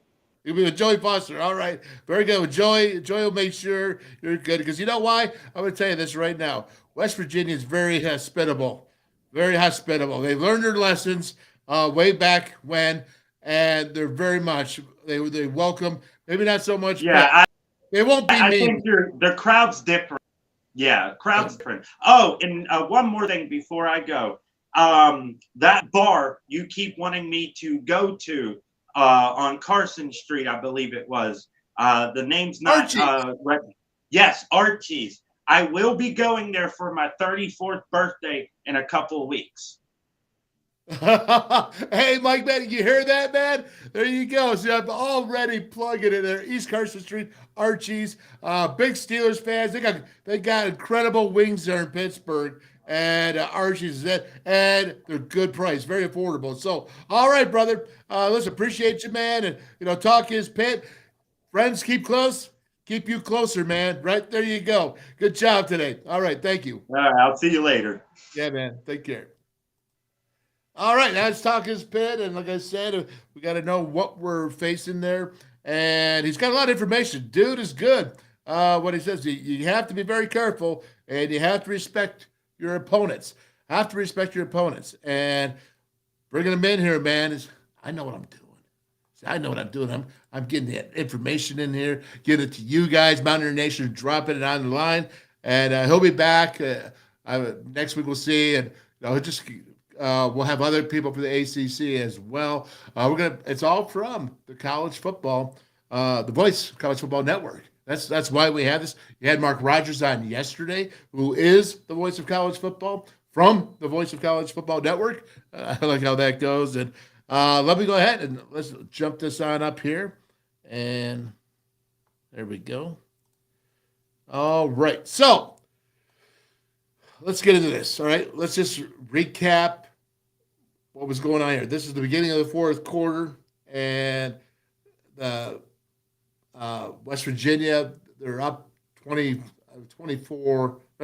and then Nico got the drive down. So it's 24 in the end to 19 was the score. This is the fourth quarter. And this is where you start to see a little bit of Oklahoma State realizing that they should be running the ball against a box of 5 men or 4 men at times, whatever it is on the defense. Sometimes it's 3, but they went to Steelers. I told you yesterday, it's the head up nose usually, or shade nose, and then you have 2 head up 4 techniques over the tackles. And then you have 2 linebackers, sometimes 1, but 2 linebackers, hopefully. That's where you try to get at least 5 in there to stop. Again, the numbers are 5 offensive linemen. If you're going 10 personnel, 2 by 2, which Oklahoma State did a lot, spread everybody out, go, and then they got inside zone. And when they went outside zone, they were bad. And when they went to throw the ball, they were usually bad because Rangel was a freshman, Spencer Sanders was not in there. When you look at this, I want you to see a couple things. Neal Brown's been talking about what? And this is what I talked about at the beginning of the show. Physicality, number 1. Physicality, that's what he wants to improve. When you watch this, if you pay attention, you're going to see it. Number 2, it's about alignment. He wants to be lined up. Actually, he said that alignment number 1, physicality was 2, in his actual words. So when you see it, he wants to align up. Again, with my cut-ups, you don't see that it's jet pace. It's a jet pace that they're going hurry, hurry, hurry, hurry, hurry. Line up. You don't see it because it's a cut-up. But they're just moving and hard to align when everything's coming at you. You got to get your personnel, all that communication. When they talk about communication, Lee Kpogba, Aubrey Burks, getting that communication to the defense, simplifying the defense so they can just react. And that's what you're seeing now. Well, I think a lot of it, in a nutshell, and it's not just this game, but it's the whole season. But in this quarter, I think that you'll really be able to see it. So without further ado, let's get into it here. And let me see what I got to do to get this up and get it. Well, hopefully, Luke, you can see this. All right, so this is a little bit big. Again, we're looking off right here. It's going to be 1st and 10. I'm seeing here they're going to move this guy into the fullback situation. It's the tight end.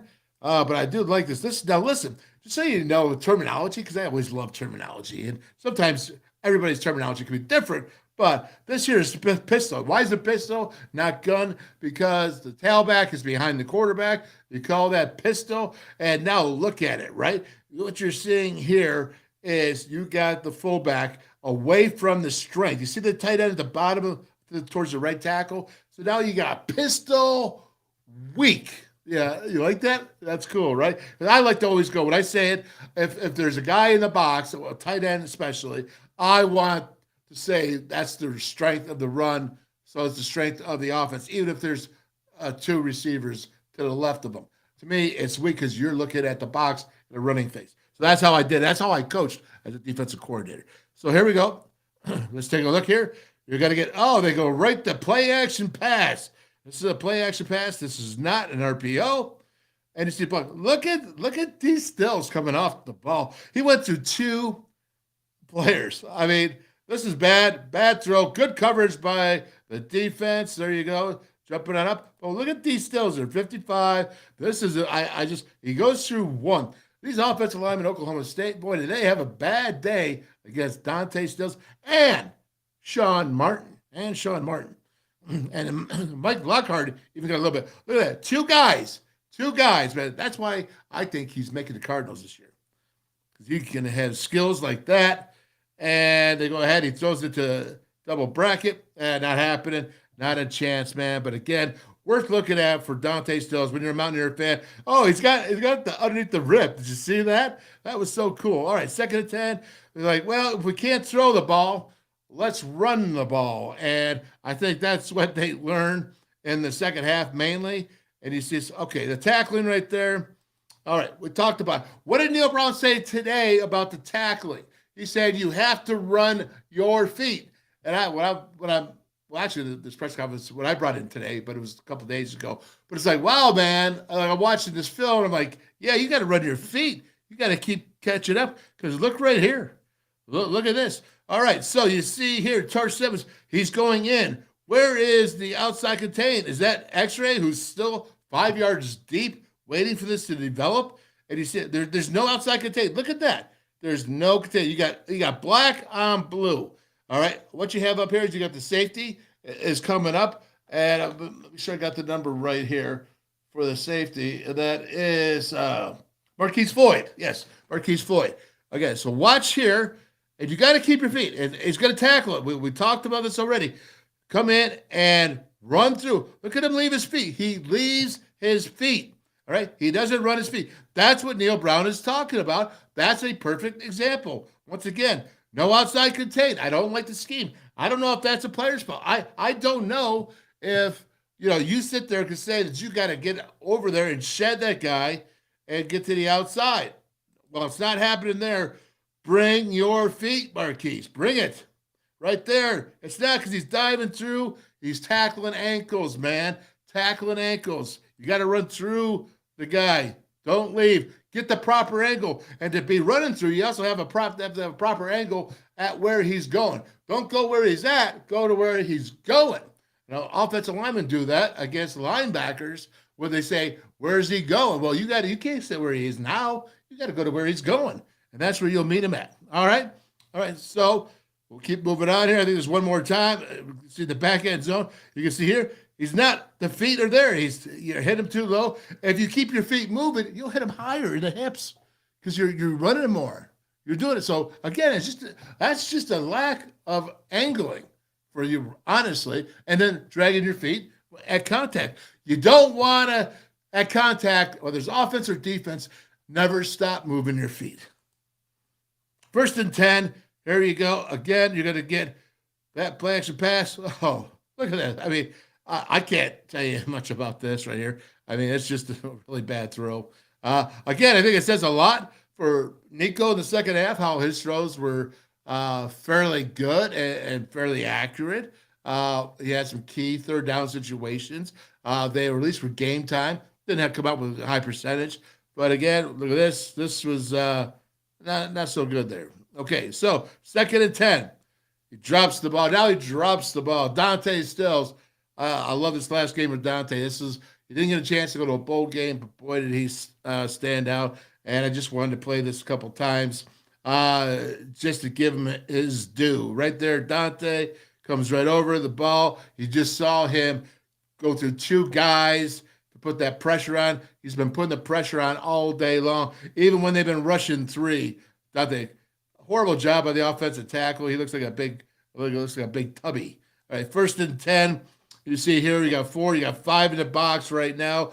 Look at this here. So you got 5 in the box. You got the other 2 kind of straddling, kind of out. They're trying to play. Why? You only have 3 defenders outside. Okay, so it's cover 4. You can see quarters. Okay, you got the corner up top. He's got quarters. You got the safeties, got quarters. At least that's what they're showing here. You see Ruffin at the bottom right there with quarters. But there's 5 guys on the core. There's not even a safety behind that core. And there's 1, 2, 3, 4. There's 5 offensive linemen, 6 tight ends, and then you have a quarterback 7 and a running back. That's 8. So you got 3 receivers outside, and you have 5 guys in in the middle.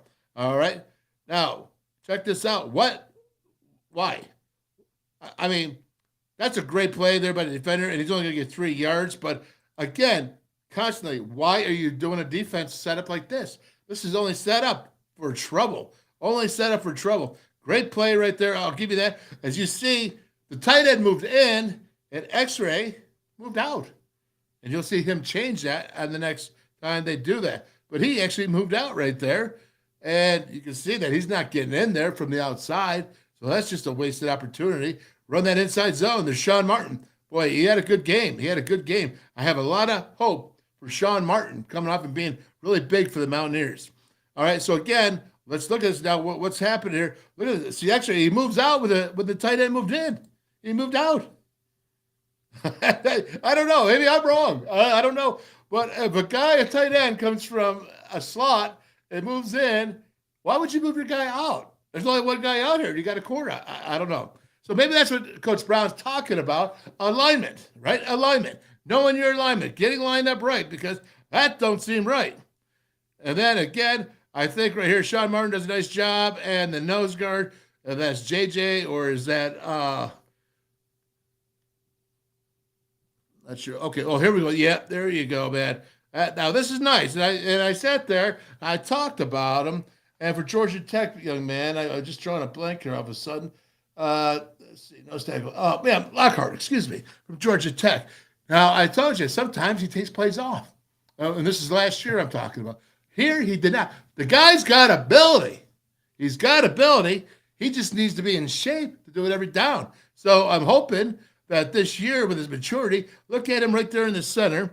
And again, if you're going to block you one man, if they're going to take one offensive lineman, here he actually goes through a combo right there. So that's good, because the center's going on up for the backer, but that guard, he took that combo. And then there's Eddie Vestarian. All right, so Eddie's right there as well. So they're actually penetrating here. So if you're going to let a free release on a linebacker, you better do your job as a defensive lineman penetrating and make that TFL. It's one or the other, because if you don't get through the offensive line and you're giving a free release up to the linebacker, well, guess what? You're not doing your job. Not doing it. But right here, yeah, I'll give you that, Big Mike. There you go. And there's, of course, who? Lee Kpogba. Lee Kpogba. Blocked by one, TFL, baby. All right, you see Eddie here. You see it's combo block there with Lockhart. And then you see Lee Kpogba coming in. Look at him blowing up that offensive lineman. He's a strong dude, man. That's just a strong linebacker coming in. And he's going to get in on the play. But that was all Lock right there. That big Michael Lockhart. There you go. Play like that every down, man. Be in shape. Be ready to go. Coach talked today about Jalen Anderson being ready to go and be in shape. I think Big Mike here, I want to see what he does. Really excited if he does, because he is big and he has talent. He just needs to have that conditioning. Yeah, there you go. All right, big dog. 3rd and 7 now. You're going to rush 7. You know, I hate 3 linemen. But we got a Dante who can run through 5 guys. Maybe that's not so bad. All right, so again, I'm not going to sit here and go, but you have it here. He's got time. Oh, look at that. Oh my gosh. Thank goodness for all the drop balls that Oklahoma State had. They had, I think, 8 or 9 drop balls. But again, Russia 3. Got to send a guy over the top. Marquise Floyd, stay with them, because that's a touchdown right there. That ball, you can see it from the end zone shot coming on up. Yep, there you go. Oh, thank goodness, right? All right, cool. We'll take it. This is a game of football. Mistakes are made, and that's how you win games as well. So we will take that. And let's go ahead. First down coming. That was 3rd down. There you go. 1st and 10. You're on what? You're on the minus 25-yard line of Oklahoma State. So they're starting off in their own end. And you see 2-by-2, 10 personnel. And you had Gun Strong, because you went to the field to the 2. So it was Gun Strong, because he was to the side. It's good. Oh, look at this right here. Yeah. There you go. Oh, there's the come on, man. Whoa, no. Okay. That's just not good. We're not going to spend a lot of time on this, because we're going to think that's going to be bigger. But look at this right here. There's no bubble player, all right? If you see the hole here, all right, look at Lee Kpogba, okay? You see Dante on the inside. He's like a 2-eye on the guard, all right? He's not a 3 to the outside shoulder of the guard. There's no bubble player, meaning that there's no guy covering the hole. You see X-ray, he's outside. Well, look at all that right up the middle. I mean, is that fundamentally sound? Is that how you play when you have here 5 offensive linemen against 5 defenses, so your backs are outnumbering? I mean, you're going to give up yards unless there's a penetration. So unless it's a TFL, it's 5 or more. TFL, 5 or more. I said about Oklahoma State. Now I'm saying about WVU. Because Oklahoma State's like, hey, we're going to rub with these numbers in a box like this. Only one linebacker. Only one. And what happens? I got 2 guys. Look at Lee Kpogba. He's got no chance. Look at X-ray up here. I got no chance. X-ray's meeting him at 4 yards deep. You gotta get up there and meet him. You gotta bring that wood. And here he goes making. Now watch this tackle. You're not bringing your feet. This is what Neal Brown's talking about. Bring your feet with you. Run through the opponent. That's exactly what he's talking about. Run through the opponent. You can see here he's ducking his head, or he says, and he's a better player than that. He's a better player. He had 11 tackles this game. Could have had 20. Could have had 20 because they had so much into the secondary. Look at this alignment. Again, look at Dante right there. I think it's Dante or JJ. I can't tell on this copy, but he's a 2-eye inside the guard. He's on the inside shoulder of the guard. Look at the linebacker's alignment. There's no bubble. They call that a bubble. It's a triangle. It's just a bubble. You gotta, if you're not gonna have somebody in the middle there, at least gotta cover that alignment. Somebody tell me if it challenge me. Challenge me. I don't care. Challenge me, man. Okay. So there you go. You got no hole. Here we go. You're meeting them. You got a big right through the bubble there, and then you come up with a tackling performance like that, and then you see the cornerback says, "Giddy on up." Well, I'll tell you what, quarterback, giddy on up, giddy on down. Okay, yeah, don't be standing straight up. Attack him. You're riding with him. You're riding the cowboy. You're riding the horse, man. You're riding the horse, right? Anyways, all right. So it could be better, but remember, they did finish strong. This is the 4th quarter. Again, what are you looking at here? Another inside run. I bet you Marquise wants to take a couple of these plays back here. Not watching them on film with the boys. All right, now this is what happened. So remember, you have 4 guys inside the box of the defensive line, right? And then they had 1 linebacker. X-ray was outside the box. Okay, now look at that positioning here. And what you're supposed to have, this is called Steeler, and I think there's variations of it, so they could be doing a little bit different. But you're seeing is that the defensive line wants to squeeze inside, called Steeler. And that's what you're supposed to do. Castile brought that right from the Steelers, Jeff Castile. And they did it amazing, especially for this inside zone. Now, what happens here is what I'm seeing with the Steelers that they're trying to run is they're trying to penetrate those defensive linemen. That's not what Steeler was. Steeler was taking those 2 outside guys, put them in the inside 4, inside shoulders of the tackle, and they took that big gap, and you got the nose there playing both sides right there. So, again, is you took it and you squeezed the middle. If you see this right here, he doesn't squeeze the middle because he's trying to penetrate. And what does that do? That opens up, and again, why are you not bringing your feet with you? Look at, he stops his feet right before contact. Again, listen, all it is just a slight change. Run through the band. You're going to be okay, Marquise. You're going to be all right. Go ahead, run through them, and you'll tackle. Make that tackle. I mean, it really is right there. Again, look at it. They're not squeezing. Watch the nose guard now. I don't see them squeezing down tight. Okay, well, he's taking a side. Now, there's Lee Kpogba's taking a side. So now I got 2 guys. I got the nose guard. I think that's Lockhart. I'm not sure. I don't want to throw names around, but there's Kpogba right there. And someone's not right because you can't do that. That's fundamentally unsound. And I'm going to go take a side. If I'm going to do that, I'm going to squeeze. I'm going to wait. If I got to play 2 gaps, I play 2 gaps. If I got 1 gap, all right, I'm going over here. Well, that means the linebacker's got to have a different gap. Not rocket science. Right? That's what he's talking about. Alignment, knowing your assignment, making it simple. Simple. That's what you see. Because you got 2 guys in the same gap, and now you got a gap free, just covering up, and now you got another missed tackle. And I think, you got a first down. I think you got 1st and 10. Look at it. Now you're back here to a 4-man defensive line and 1. Again, it's 10 personnel. You got the 2 receivers up top, 2 receivers at the bottom. You had Gun Strong. The running back was there. Again, you're getting beat now on this. You're getting beat. 2 plays in a row. That was like 30 yards here. And you got cover 4 going. You can see quarters. Why not cover 4? Because you're back. Look at the distance from the safeties to the inside slots.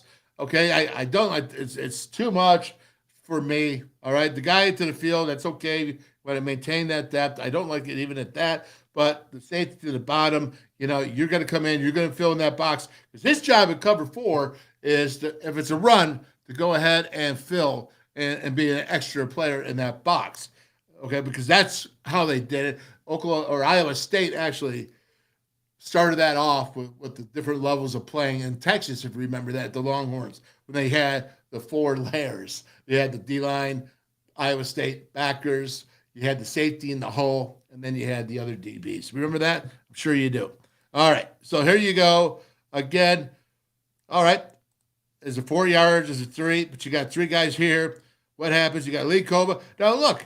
When I'm looking at the nose guard, I see JJ there, right? It looks like JJ to me. I'm looking at the nose guard. Where's he going? He's going to the other side, and Lee's going down the other side. So I know that the last play, I was right. I had 2 guys in the gap. Here, these guys are right in doing it. So this will not be a 15 or 12-yard gain. It's probably a 3 or 4-yard gain. But again, that's not bad. So 2nd and 6 right now. Again, they've gone to this. Here, I keep calling it Steeler. They're not playing it like actual Steeler, but you see right here. Now, you got 3. You really got 4 guys in the box here. Now, this safety here, when you see the 2nd and 6, this safety here is coming down. That's Floyd right there. He'll be a whole player, a support player in the box, but you're still going to, probably, I shouldn't say this because you know why? Because some guys make some great plays, and we'll see what happens here because I can't remember. All right, I don't want to sit here. They're blitzing to bring in the spear safety off the edge, okay? And you can see Floyd was covering for him. So there it was a zone. It was actually kind of a zone blitz right there. That's the zone blitz, and Floyd covered out there where the spear was. And you see this. So trying to confuse, trying to mess up. There's Lee Kpogba. It's still going to be a 3-yard gain, but they're doing good stuff. They're causing disruption there. That was good. You know what? But you had an outside contain guy too, though, didn't you? You had that contain to force him, disrupt him, so that he turned back in to what? The troops, because the troops are in the inside. Lee Kpogba, your dude who had 13 tackles this game, is on the inside. So, again, check it out. So you have the spear coming off. You see Floyd coming down. Not bad. I like that. That's okay. And you see right there, you see Alston right there, who's in Colorado now. He's taking the inside route, but Kpogba's there over the top. That's a good fit. Now, run through him. Lee. Don't overrun him. Run through him, man. And I know you'll be doing that a lot more this year. I'm telling you, big fan of Kpogba. Yeah, I know. But he's tough. He's tough, man. He's tough, and he generates the people there. Again, stay square, stay low. See where he breaks down? He broke down about a half second too late. Because if he would have broke down just a little bit faster, and then you want to drive your feet through it, right? Because on contact, you accelerate. That's what Neal Brown, again, run your feet through. You accelerate. Coaches speak. I'm giving you the WolfMan's speak. Accelerate your feet. Chop, chop, chop, chop, chop, chop, chop. That's what you do. Offense, defense. You want your kid to be a football player? Doesn't matter. Chop, chop, chop, chop. Even a quarterback, before he throws the ball, chop, chop, chop, chop, boom. Right? Same thing. Doesn't matter. All right. And stop it here. So, what's happening with the game? It's 3rd and 2. Well, I screwed that. 3 red and 2. 3 red and 2. And now you have a defensive line. You got 3. So, really, and it's interesting, this whole concept here. You have a wide 5 technique out there with Austin. You got, it looks like JJ there's like a 1 or 2 eye shade on the left guard. And then you're looking at Lockhart here, who could be head up on the guard. We call that a 2. Maybe he's a little bit to the outside shoulder. But then you see behind him is the Mike linebacker. He's stacked right behind on a 2-eye, it appears. And then you got X-ray in the box. Okay, so that's very interesting alignments there. where you push or where you position those defensive linemen. Okay, so now look at Kpogba attack. I like this. Kpogba's attacking. Obviously, X-ray's a slower read because he's apparently going to have to cover some gaps, the ones that you're not protecting there. And it's not bad. That's not a bad play. That's good, man. You got to like that right there. And they do get a first down, but you only got 5 guys in the box. I mean, you could help out. I mean, obviously you don't want to go man, I guess, but there's 5. If there's 5 offensive linemen in the box and there's 3 defensive linemen and 2 linebackers, the running back still is number 6. Anyone else is down in position and 2 yards to make that. So if the offensive linemen just cover up their guy, they're going to get that first down, chances are. Unless there's a TFL, unless one of your guys penetrates. And it didn't happen. It's 1 block. Again, you get up. That guard did miss X-ray there, so good job at X-ray, but, 3rd and 2. It was 3 red and 2. First down now. First down. Same thing. You can see it again. Slow motion. Trying to do that. Bad angle by that guard. I would have said, hey, guard, you want to go where X-ray is going to be, where he met that running back. That's where the guard wants to be. Just if you're an offensive lineman, you want to learn something. Go to where he's going to be, not where he is. That guard went up to X-ray where he was, not where X-ray was going to be. Okay, so 1st and 10, and it's looking like we got 5. It's 10 personnel, 2 wides on each side. It's 1st and 10. He's back for a pass. Look at that's D Stills again. D Stills just doing it. That's why I know I just believe, man. I really pray he makes the NFL, the team. Big fan of his. But watch this. He just went to 2-3 guys. Look at this, man. You're rushing 4 guys, maybe 3. Or no, 4 guys. You're rushing 4 guys. You got Lee Kpogba. He's doing it. Red dog, green dog. If it's wide open. There you go. Good job. Good job. That's what you do when you get an exceptional player, and you can do that. That's cool stuff, man. So, again, 1, 2, 3. Yeah. Oh, okay. I'd like to be that offensive line coach chewing those guys up. So here you go. 4th quarter, it's 1st and 20 because there was a holding call on that. All right, so because they on Dante, not only did he get 2 or 3 guys, he created a holding call. So 1st and 20, 3:35 left in the game. And you're going back up the middle. Again, all right, so 3 yards, that's something that you could take at a 1st down and 10. Look at the alignments again. So now you have 5. It's 2 by 2, same thing. They haven't changed anything. Nothing. But again, you still outnumber. Forget Rangel. Now, that was a running back quarterback. I guess they would have probably adjusted for that. But here you go. You have 5. 5 against 5 numbers. And what are you going to do? So you come through here. And not bad. Another 3 yards. All right. So I actually, they're playing hard. They're playing physical. I like this. Again, I don't like the number situation, but they're getting it done. I'd like to see it just a little bit shorter. But watch what you see here. You see JJ's going out here to the right, and Kpogba's coming in, trying to cause that confusion. And, yep, that's not bad. No complaints. I like to see him get a little bit quicker, and that was 1st and 20 again, so that's 3 yards. It's not bad at all. I take that back. Not bad at all. All right, so now you're looking here. We got tight ends and 1 by 1 off the hips of each tackle. So you have it here, 2nd and 17. You got 2 in the bottom here. You got 2 up top. It's empty right there. Just going to go pass. What do? They drop the screen right here. Watch this play. Oh, X-ray. Gets the left forearm out. Saves big. He only gets 10 yards in this. This was a touchdown. This is right down the alleyway. Right. Oh, yeah. There you go. Well, maybe Floyd would have got him. Maybe it was a touchdown, but he did get 10 yards. So now it's 3rd and 7. All right. So you're looking at 2 by 2. Same thing, except for last time it was empty because it was 2nd and 17. Now it's 3rd and 7. Here we go. Isn't film fun? Look at this. You learn a lot, don't you? Get out there, and he makes a catch. It's 3rd and 7, and he goes and he cuts out at 5.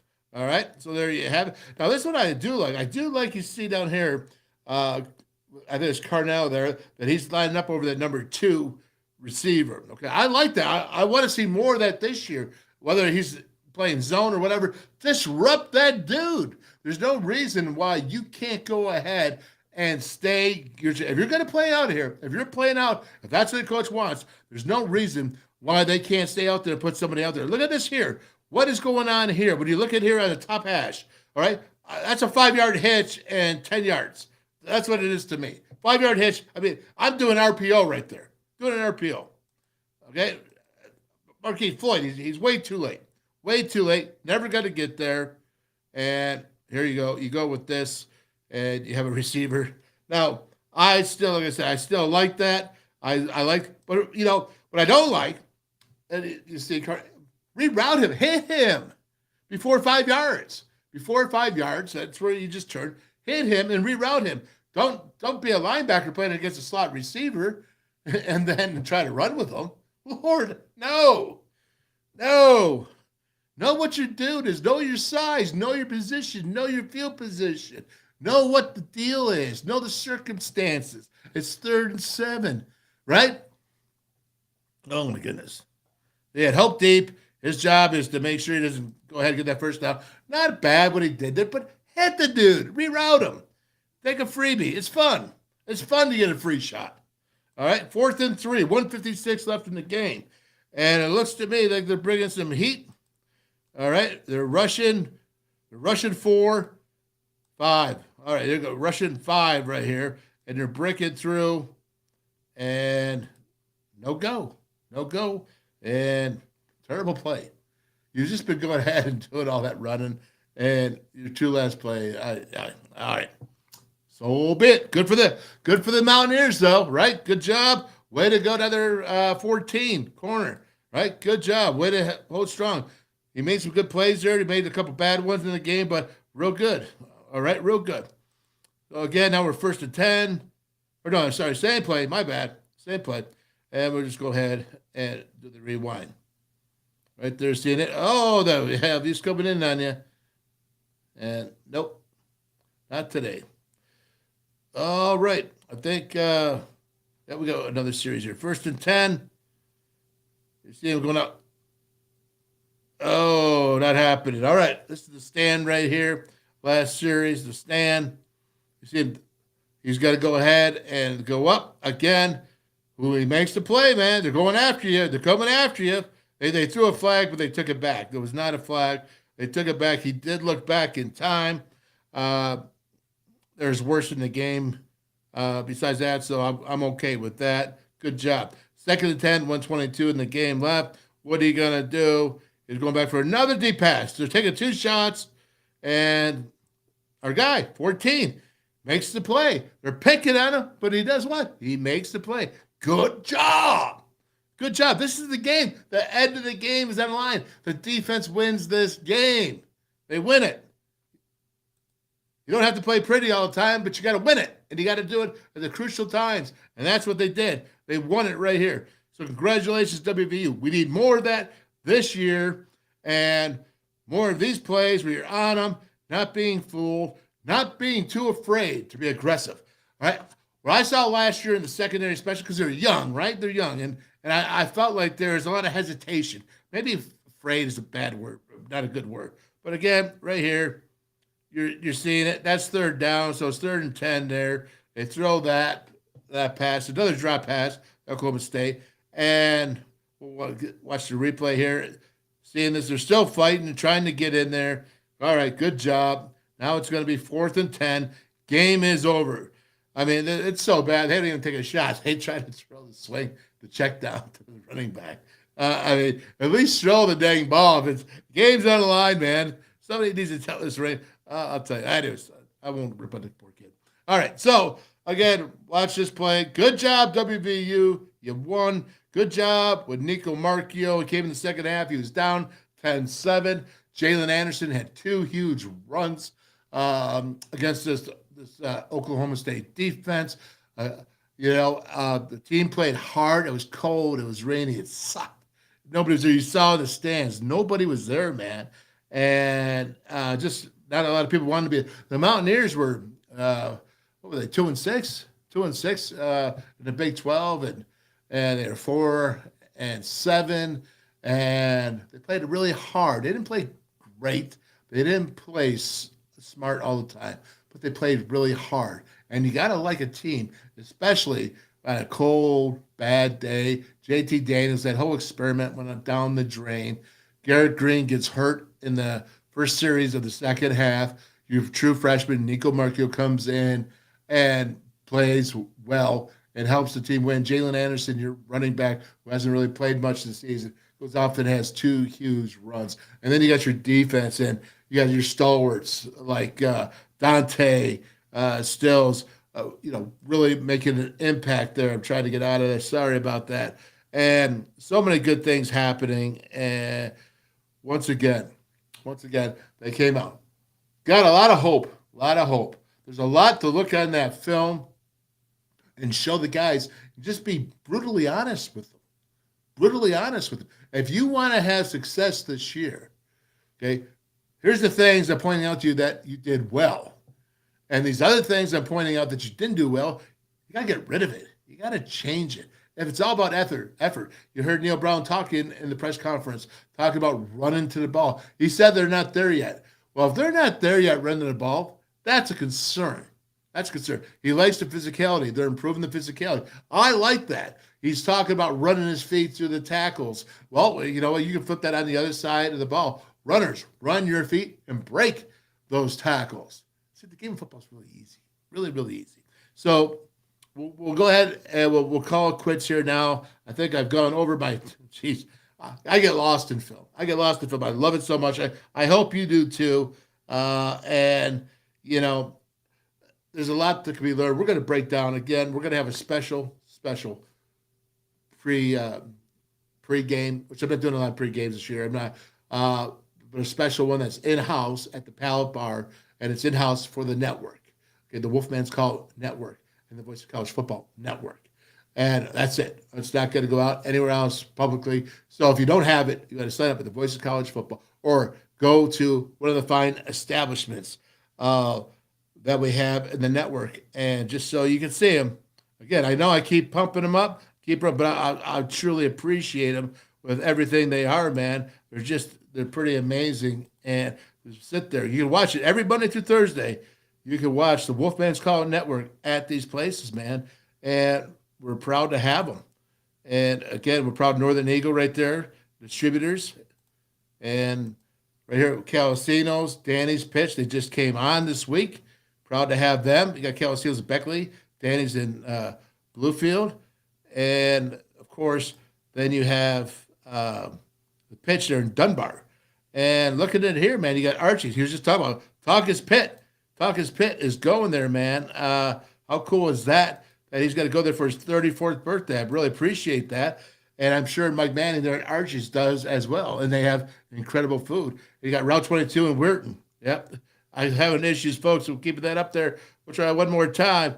And right there, there we go. Route 22, Weirton, West Virginia. Calacino's, Beckley. Hinton, West Virginia, man. River City Grill and Pub. They got Legend Sports Bar and Grill out there. Cheat Lake, Gizzy, Danny's, like I said, Princeton. Kegler's, Royalty, baby. What's up, Dougie? You got Mason Jar Saloon and Hot Spot there in Morgantown with Steve Reese. And you got Mason Jar Barbecue and more in Fairmont with Steve Reese. You have Jimbo's there in Elkins and in Buckhannon. Beautiful food. I had the wings there. We went live there a week ago Monday. And the Pallet, that's where we're having the network from. So it's good. I'm going to be breaking down Penn State film, man. I'm going to be showing you what they do really well and maybe what they don't do really well. And it's going to be a great mix-up and matchup. And tomorrow, we're going to have a Penn State dude come on here. His name's Tim. And I'll give you that information tomorrow. And then, of course, we're going to have Tony Altimore from the Pac-12, right? Remember, Tony came in there. Brilliant dude. I think he works for the government and just smart as smart can be, man. Really inside. You can't get that information many other places. We got some really good dudes, and we'll go ahead and we'll do some other cool things as well. So all that being said, I think it's time that we go ahead and go ahead and what do we do, man? We're gonna rock and roll on the commercials and get us out of here. You all have a great day, and it's totally about the WolfMan's Call and you. Nobody ever wants to join the conversation, so I'm going to let you get going here. All right? Here we go. Found him. I'm good to go. Hey, everybody, let's go Mountaineers. You got 17 days to get ready. Let's keep working it. Neal Brown is liking the improvement, working other areas that he needs to improve, working the quarterback situation. Regardless of what happens there, the best will play. And with all that being said, we are Mountaineers, and we fight like crazy. Here we go. Hi, I'm Traylon Davis. I'm from Jackson, Ohio, and when I'm back home, you will find me at my local Parmar store. We have that gold and blue pride at your local Parmar store. We are coming to your neighborhood soon. West Virginia, Kentucky, Ohio, Pennsylvania, and Maryland, we have you covered. Download the Parmar app and sign up for the Parmar Rewards Card. Food, gas, groceries, and more, we are gold and blue proud, and we are Parmar stores. If there's not a Parmar store near you now, there will be soon.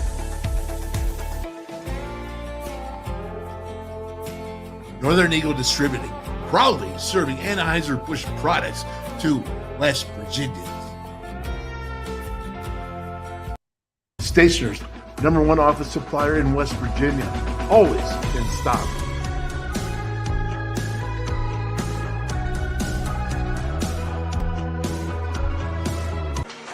Many, the anywhere, anytime chargers, powering a connected world. Never buy AA batteries again. Rechargeable 500 times plus. Paul Mini AA USB lithium battery, as easy to charge as your cell phone. Sustainable energy, stay charged. Go green, save green. Feel the power of Paul. Order now at paulmini.com.